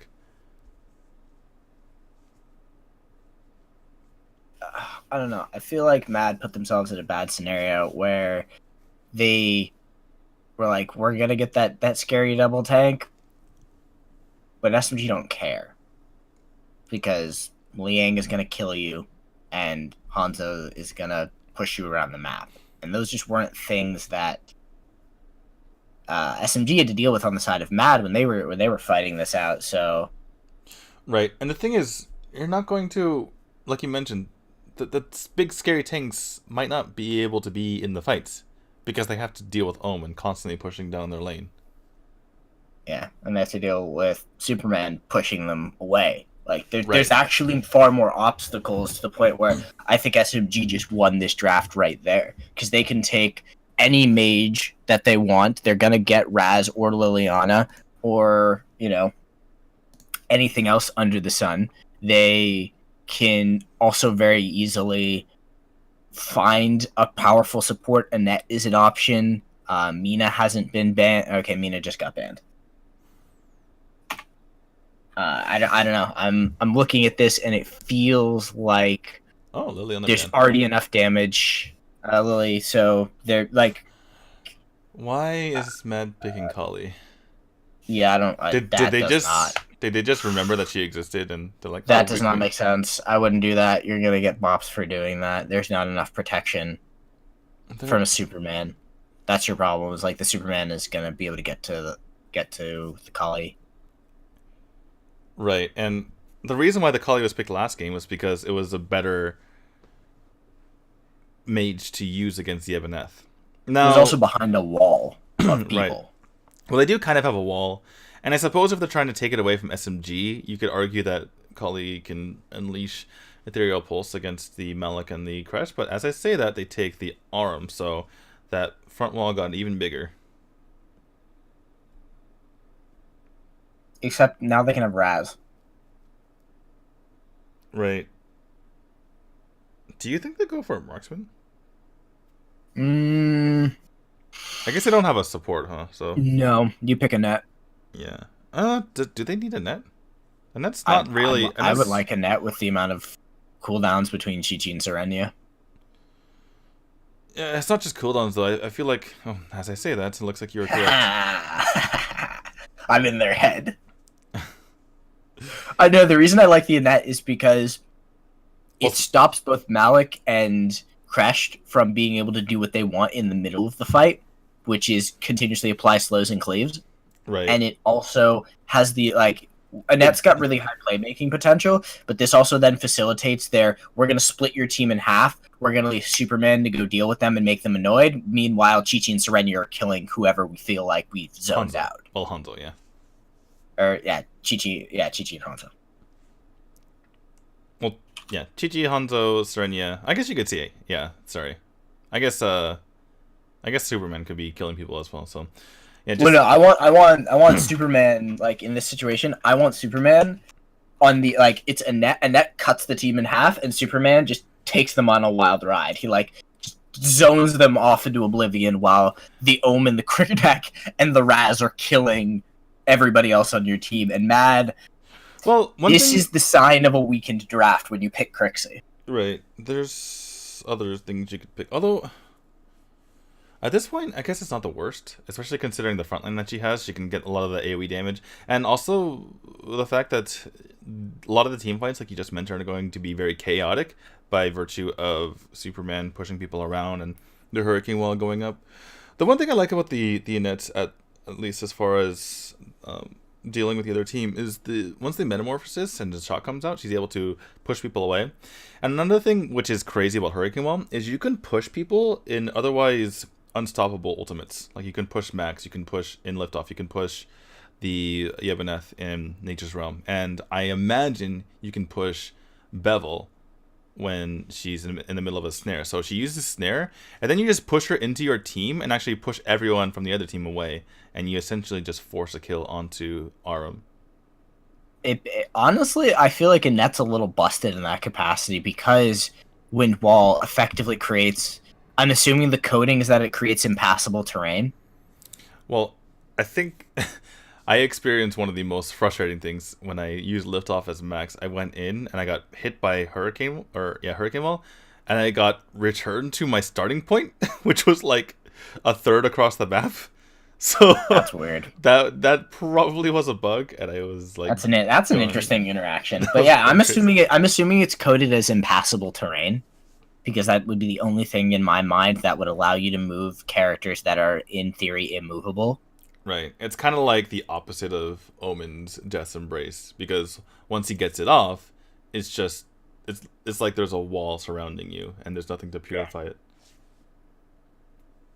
Yeah, I'm guessing that's the coding effect. But I mean,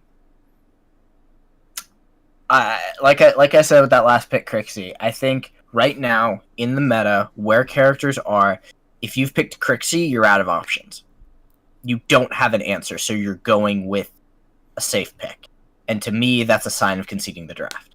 She's not bad, but she's not a great answer to any one thing, so you haven't picked her in a scenario where you're coming back at your opponent with a new strategy or with a good way to defeat them, and so you're just picking something safe, which is conceding to me, that's conceding the draft.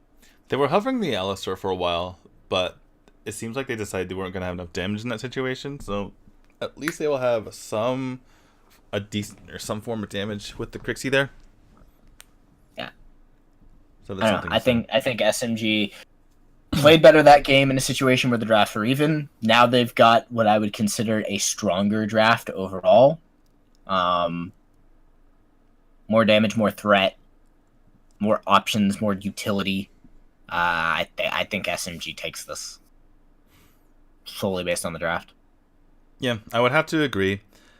One thing to consider is the interactions with individual members and like small clumps of heroes, because a lot of time we look at the 5v5 team fight and how that plays out, but we forget to look at how the rotations work out as far as who's able to come over because of clear times and who's able to group up together. And looking at that situation, it actually favors SMG even more, in my opinion, because Omen's going to be keeping heroes in their place the entire time. If Arum's trying to go against him, which I believe is going to be the matchup they look for, they're going to have a hard time rotating over as Arum, because Omen's going to be in their face the entire time. And then on top of that, just having the ability to catch people off guard with the Annette and those wind cuffs can be a point of contention. I'm actually curious to see who the support will be, because they have multiple heroes who can play the support. I imagine it's going to be the Crest for the side of Mad, and have the Arum try to match the Omen as best as possible. Yeah, definitely stick the Arum in a side lane. Get her as tanky as you possibly can, because you want her to just be able to get in there and do something. Honestly, though, I feel like Arms get played a little too conservatively in the GCS.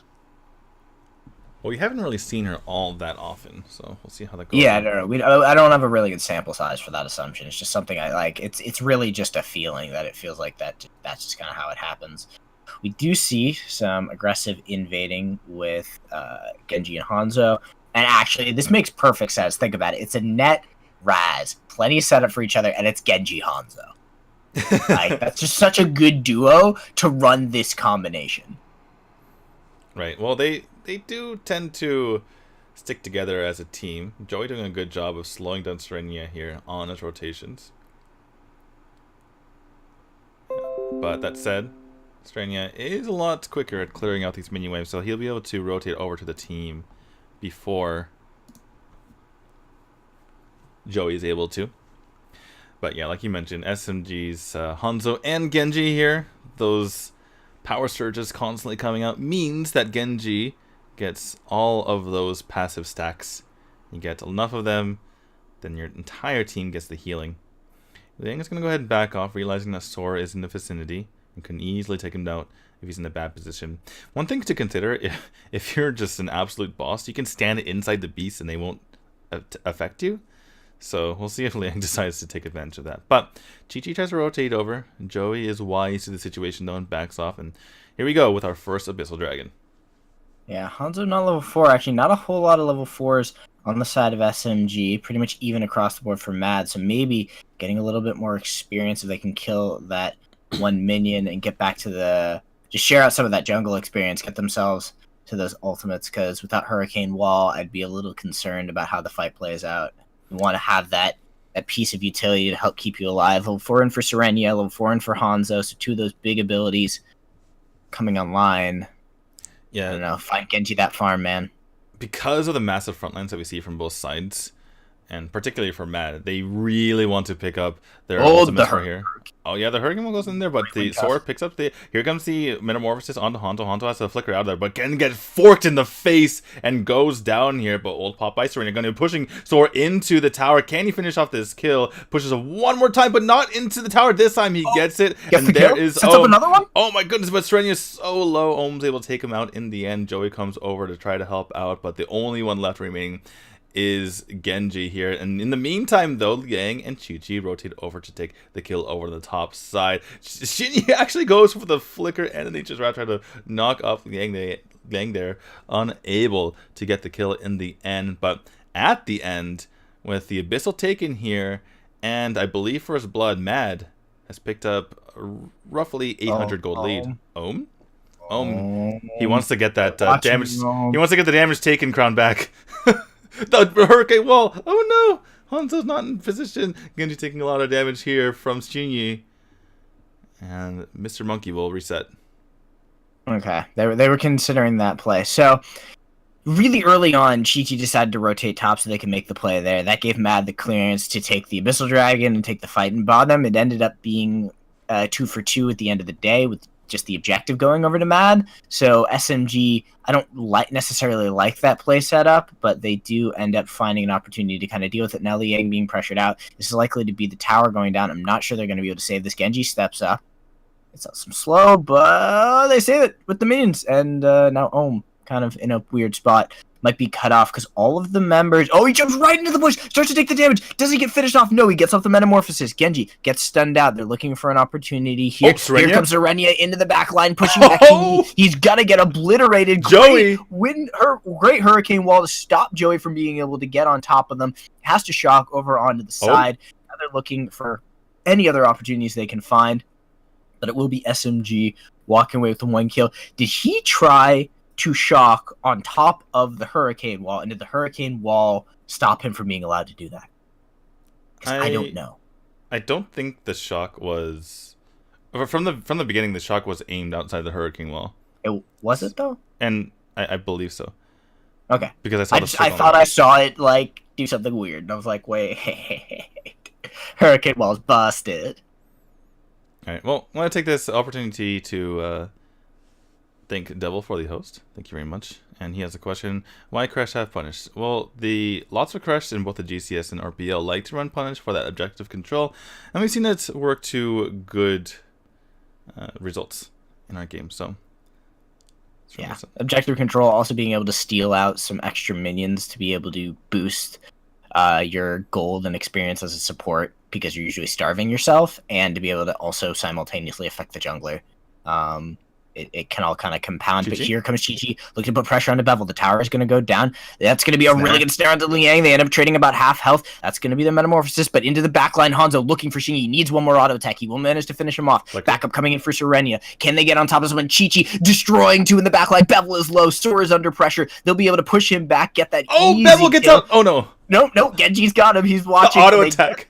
Off kill. 4 kills going over to the side of Mad, or no, 3 kills going over the side of Mad. Joey is going to be here in the mid lane trying to just pick up the scraps, find something to get his team back into that, but good double collapse, and they only end up really giving up that tower.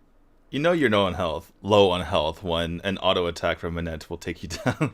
And that was where Bevel was at, just clinging to life, managed to barely dodge out the dash there from Serenia, but he goes down in the end. What a knockdown drag-out fight that was. Hanzo doing so much work in the back line for his team there. Looked like it was going to be a rout for Mad, as they got that snare, they got the metamorphosis on multiple members, but SMG able to turn it around, and now they have 1,000 gold lead, as lots of damage apparently coming on to Joey here, and he has to use Shock out right before this Abyssal Dragon comes up. Ooh, angles on the Ohm. They don't manage to pull him back. He jumps away, shields himself up. Arm pressuring on the other side of the map. They'll leave Superman to be able to deal with that, and Chi-Chi and Liang will start to burn down this Abyssal Dragon. Not enough members here, in my opinion, from the side of Mad to really contest this, and they're going to start to put some damage on the Ohm. He's looking to survive. He's going to use the Metamorphosis, but a little bit early to the point where they should still be able to secure this. They will get the Abyssal Dragon, now looking for an opportunity. Do not go on to Joey, and maybe there's a collapse here in the jungle. Serenia getting involved with Bevel. He's got Soar on the side, so no indication that they'll continue to engage that fight. And gold lead starting to build up for the side of SMG. Yeah, very good decision making here from SMG, as the Abyssal was there and the Metamorphosis was already popped. They just said, okay, we can burn this extremely quickly and just run away. Don't have to engage these super tanky tanks and have to deal with the entire team coming over. Here is a snare on Serenia. Is he going to be able to stay alive? Of course he can. That Superman does pop his speeding bullet, I believe it's called, in order to get out of there. Joey taking a lot of damage here from Chi-Chi and Hanzo, but does have the enchanted weapon at the moment, can get more healing, but misses on the second clay, which means he's going to have to back off at the moment. Looks like we have Liang in the bottom lane here, switching sides. That's going to put more pressure onto this bottom tower, but SMG Joey. take, wow, so much damage there. The shot comes out, but likely not to keep him alive as Chi-Chi goes in there, but the collapse comes in from Mad to take him out. Meanwhile, the tower does go down. That's SMG's first tower of the game. Ohm a little deep in enemy territory. Does have a Metamorphosis. Could consider collapsing on this Liang. Guys get the Death's Embrace on him. They get out the damage. The Metamorphosis is going to keep him there. But he's so just gonna be stuck on a chain and tries to jump away. Oh, Does get knocked up. Still what? Manages. I guess because he was smacked against up the against wall, the right? wall, Yeah. he could be allowed to get out of there because you can't. Interesting interaction. We're learning more and more about Hurricane Wall as the game goes on. I don't think that was correct. I think he should have been pushed I just want to note right now, Genji is building Frosty's Revenge. Wait. Yeah. Yeah. That's a unique pickup. Oh, that's not that weird, actually. I thought you were talking about Hanzo. But yeah, it's not that weird because as the Annette, it's kind of like picking it up as as an Alice. So you get that for the extremely just oppressive hissy fit. And as far as Annette goes, you want to have that for her first ability there. The wind circle, as I call it, I guess. But it just makes it extremely annoying. It's basically like a mini version of hissy fit on a obviously much lower cooldown and no silence, but yeah, it's very, very annoying. Okay, pressure in the mid lane. Genji and Hanzo continue to move together, but that's going to be Liang getting collapsed on in the bottom half of the map. Meanwhile, on the top, Serenia diving on Xingyi should be able to finish him off. Actually, doesn't decide to commit, but it's Chi-Chi who goes in to finish the job, manages to get him with the bugs. No bug zapper in the hands of Xingyi. And meanwhile, in the bottom lane, actually, this is going kind of 50-50. Sor and Hanzo kind of duking it out. Flicker in. Really able to get the damage. Juked out to the side, gets outplayed and outsmarted. But meanwhile, in the top lane, the tower is going down. Chi-Chi and Serenia have been able to pick up a kill. They're actually going to continue to put pressure on the Joey. So at the end of the day, SMG, they come out very, very far ahead despite giving up the kill on the Hanzo in the bottom half of the map. Yeah, towers are the objectives of this game. You take the tower so you eventually can kill the core. And they just burn through 3 on the top side of the map there, which is bigger than a lot of kills put together in that regard, because they're going to have that lane pushed out for the remainder of this game here. Serenia pushing in onto Ohm. But yeah, that was good play from Soar. Unfortunately doesn't allow them to catch up in this game yet, because SMG, again, even though they only have 2,000 gold lead, that top lane is going to be very difficult to deal for Mad going forward. That said, they are aggressing onto this Enraged Abyssal Dragon, trying to burn it down. In comes the Shock 2, zone people out. Can they burn it out in time? Chi trying to get in there. In comes the Metamorphosis. In comes the Hurricane Wall as well. Who's going to be able to take this? It does go over to SMG. They have that team fight buff, but they're in deep. Chi taking a lot of damage. Almost trying to chase him down. Genji and Serenia just completely backing up here. Are they going to continue this fight? No, Serenia just backs off, and SMG disengages with the goods, with the Enraged Abyssal Dragon. SMG roll in, take the Abyssal Dragon. They give up the Dark Blessing to Soar, but you can only get away with so much highway robbery. Mad will, lose out overall on that exchange, and they have to start to be continuously concerned about this top half of the map. It's spiraling a little out of control for them. They still have opportunity to stay in this. They're still very much, even when it comes to damage, that's Mishingi taking a bunch of damage from Serenia. Serenia's still looking for an opportunity, is going to run into Sora, gets hit with some Lunar's Champion, a little bit more auto attacks. Hanzo gets a slow onto Ohm. Ohm slowed out increasingly by Genji. No power surge to connect a second time. Good wind cuffs, good damage. Sora at half health. Now they may be able to continue to pressure deeper into the enemy side of the jungle as there is a wave on the bottom half, and that's going to be the pull in. They managed to get Bevel. They should be able to finish him off. Chi taking his time. There's going to be the snare on Liang. They're going to slow it down, wait, and there's going to be a huge Hurricane Wall to be able to zone them all up, but it doesn't end up working. They're going to lose Genji. Liang is going to now be pressured in by 4. Hanzo wasn't there. He was pushing up the mid lane that was completely uncoordinated from SMG. They lose 2, and now it's an opportunity for Mad to rally back. Shingy was so low, so was Bevel. They weren't able to finish off those kills. They took those kills for granted, and they couldn't finish them off. Great snare at a perfect time there. And even though the Hurricane Wall seemed good at the beginning, Genji just got completely burned down in a matter of seconds there from Sword, just unleashing onto them. And they're going to go ahead and take this level 1 tower here. Not going to be able to go on to the Dark Slayer just yet, but clearing out this real estate so that they have that map control. And looks like we have a bit of a bush party. Yeah. Oh, pressure onto Bevel. Slowed. There's the snare to Serenia, but again, the timing is good there for the side of SMG. They slow it down. Chi looking for his opportunity, looking for his target. He's going to put a little bit of pressure onto Joey. Genji trying to slow down Bevel. They want to be able to chase this out. They're going to shift themselves over in the mid lane and look to take the tower, but they don't really have the sieging potential to make that happen. Great wind cuffs. Ohm takes some additional damage, but the wave is instantly cleared out. Hanzo continuing to land power surges, but they're not converting into much. Chi eats some damage from Soar. They look to steal away the Sage Golem. They will get it, and they'll push out the side lanes. But again, the wave clear is very good for the side of Mad. SMG doesn't have a marksman to be able to take towers easily. They'll get 1, but they're going to need better rotations to get the rest. Yeah, Mad doing a good job of taking out the minions, so that's very hard for SMG to push in. But as I say that, the Gustforce comes out here onto Joey, slowing him down. There's a knockout from Hanzo, the pushback. They come in from Serenia, but unable to take him out. In the meantime, Liang just goes down to Soar. Soar has just reached insane levels right now. They're going to have to deal with Soar if they're going to take this fight, and she's just going to go ahead and solo this Dark Slayer. SMG, I think they realize this is happening, but it's getting zoned out here by Ohm, and they're going to take it down.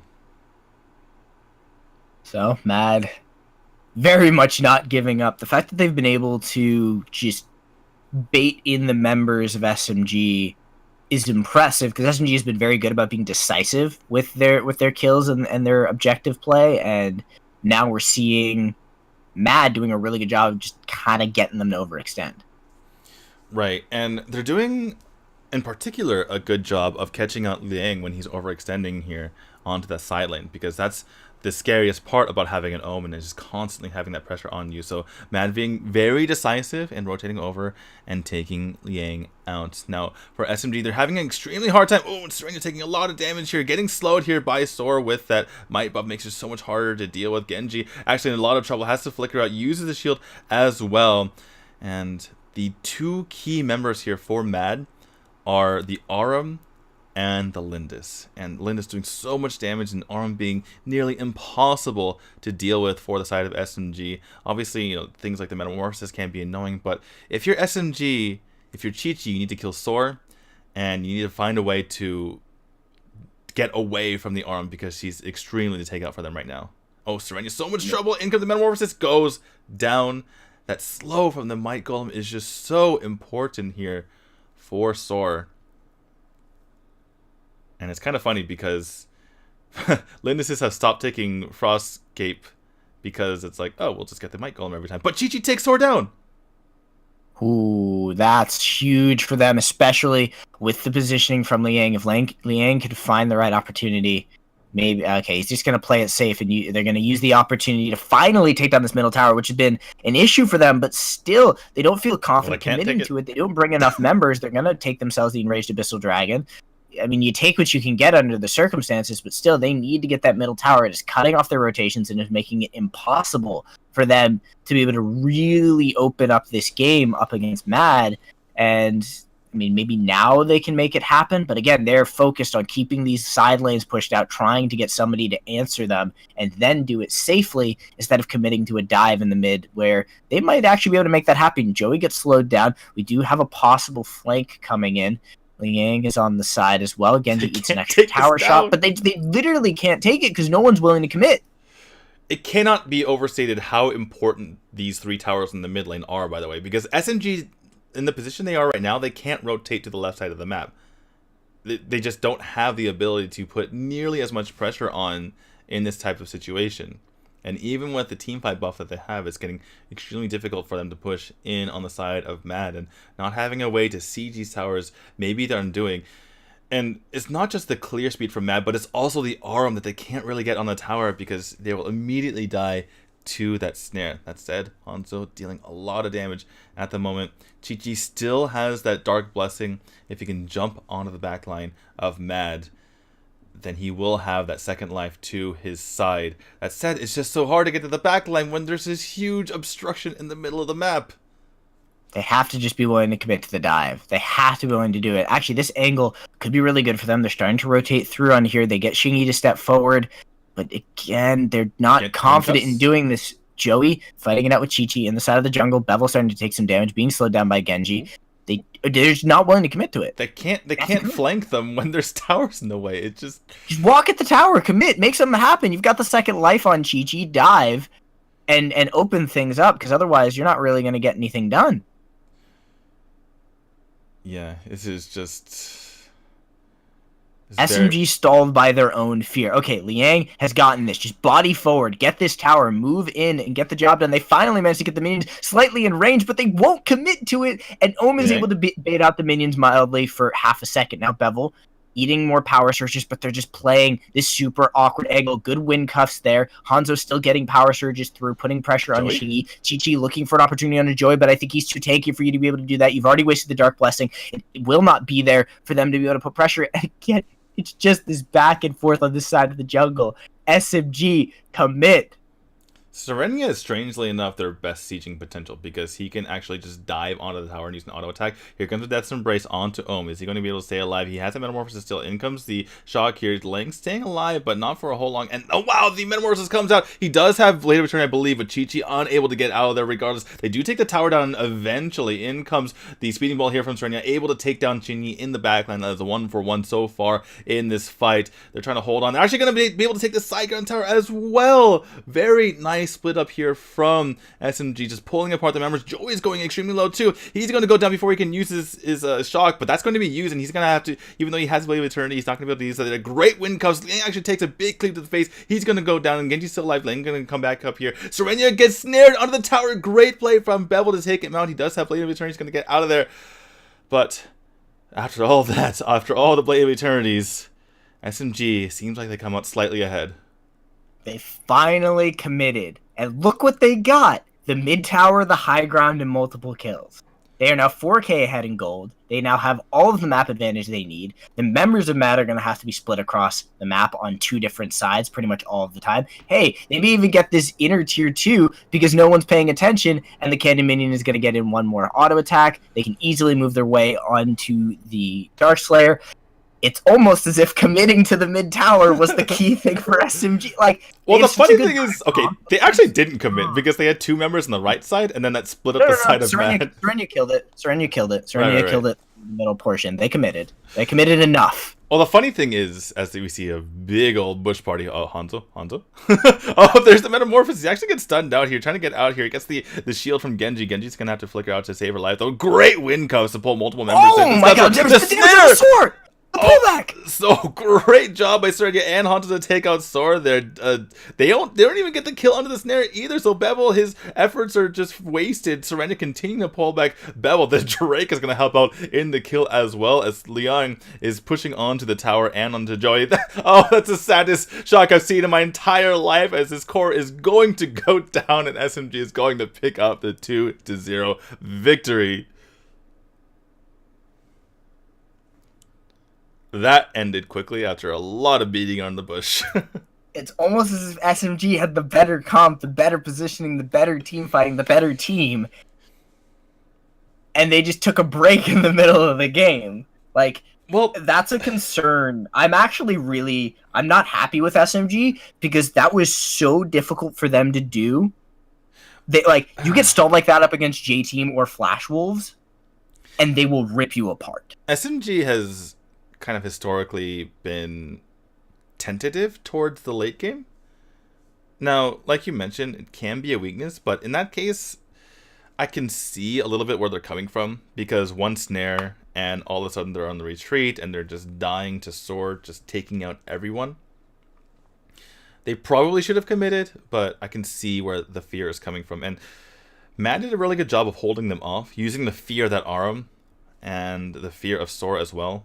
But in the end, somehow SMG able to deal with all of the threats. Just the knockbacks from Hanzo and Serenia, the damage coming in from Chi going into the back line, the ever-present pushing power from Liang and Genji on the meantime, providing all of that support for his team. Very, very good in that play. Just constantly keeping his team up and fending off the members of MAD.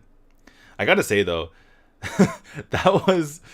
I've never seen a lower ground tower be more important than a high ground tower. It's like they got the high ground tower. I'm like, yeah, that's all fine and good, but oh my god, this weight lifted off my back to see those mid towers go down, because they couldn't move around the map. It was just completely restricting. Mid tier 1 is the single most powerful tower in almost every MOBA, because it opens up your ability to rotate into your opponent's jungle at a shorter distance. Right. It's not just you can rotate past that tower safely, you can rotate through that middle section rotation. And it's so frickin' important to being able to go between the enemy's blue buff and the enemy's red buff. Pretty much, that is the shortest distance between those two positions. And those positions end up being the largest spheres of influence in the jungle. If you are sitting on those major buffs, you can affect every other camp, you can affect every lane entrance, or you can affect every entrance into the jungle from that position, and you can affect, in depending on what side of the map you're on, you can affect the major camp on that side of the map. It is so freaking important, and we saw how little SMG could do when MAD was holding that position. Right, and they finally were able to split them up, finally able to get members to the other side, take down the top tower, take down that first tower in that mid lane, and eventually the house just fell apart there for MAD. So, as we mentioned at the beginning of this broadcast, SMG continuing their winning ways. They are now officially ahead of 1. They did already have that 4th spot there, but now they have the record advantage as well, and very likely to hold on to it, considering that 1 is facing off against AHQ tomorrow. Despite AHQ and 1 being close in the standings, the recent play suggests that AHQ would take that down. Now, those matches are going to be coming tomorrow at around the same time that we started our broadcast today. We'll be broadcasting GCS throughout the weekend, so tomorrow, Saturday, and Sunday. And if you are on West Coast, or just in the Americas in general, then the Saturday and Sunday broadcast will be starting late night the day before. So late night Friday, late night Saturday. So keep an eye out for that. If you want to get the exact dates and times, you can go to the description down below my channel, where it has the GCS logo, and I have the schedule for the next week coming up. Apart from that, we have So this is week 9. There's 8 matches total on the week. We then have week 10 from October 18th to the 21st. We're likely not going to be casting the matches on the 20th and 21st because the RPL playoffs will be around that time. So tune into that. I thought the RPL playoffs was just the 20th. Is it just the 20th? Or is it I think it's only one day. That would be a long day. But regardless, that would mean that we definitely wouldn't be able to cast the GCS. No, that's what I'm thinking. Like, I think that the RPL is just one day on the 20th. I think it's 1, 2, 3, 4 matches. Yeah, the four matches on the 20th. Right. So a long day on the 20th. So we will not be casting GCS that day. No, we will not. Well. Oh my god. Wait. Upper bracket is best of 3. Lower bracket is best of 5. Finals is best of 7. That is going to be certainly a long day for us. I'm actually, what is that day? The 20th? 20th is Saturday. All right. That means I can't play my tennis tournament that day, unfortunately. Well, it's going to be a fun day of Arena Battle regardless. Oh boy, I'm gonna die, dude. I'm gonna have to really, that's gonna be a very particular day. Like, if it's all in one day, which it does appear to be, since the season ends on the 20th and this is playoffs start on the 20th, so they're doing a marathon day. They're gonna be rotating the casters, and we're just gonna be like, okay, best of 7. I got my 5th Red Bull here. I'm gonna have to stock up. I'm gonna need Red Bull. I'm just gonna need an IV drip of Red Bull. In the background, absolutely. Well, the chat has confirmed for us, or have confirmed to each other, this broadcast is over. Make sure you tune in tomorrow, and in the broadcasts to come. By the way, today was the RPL All-Star game, so we decided this was slightly more important because it actually counts for something. But hope you guys had fun with that as well if you're watching the RPL All-Star game. That's going to be it for me and the Source. See you guys later. Good night. Peace.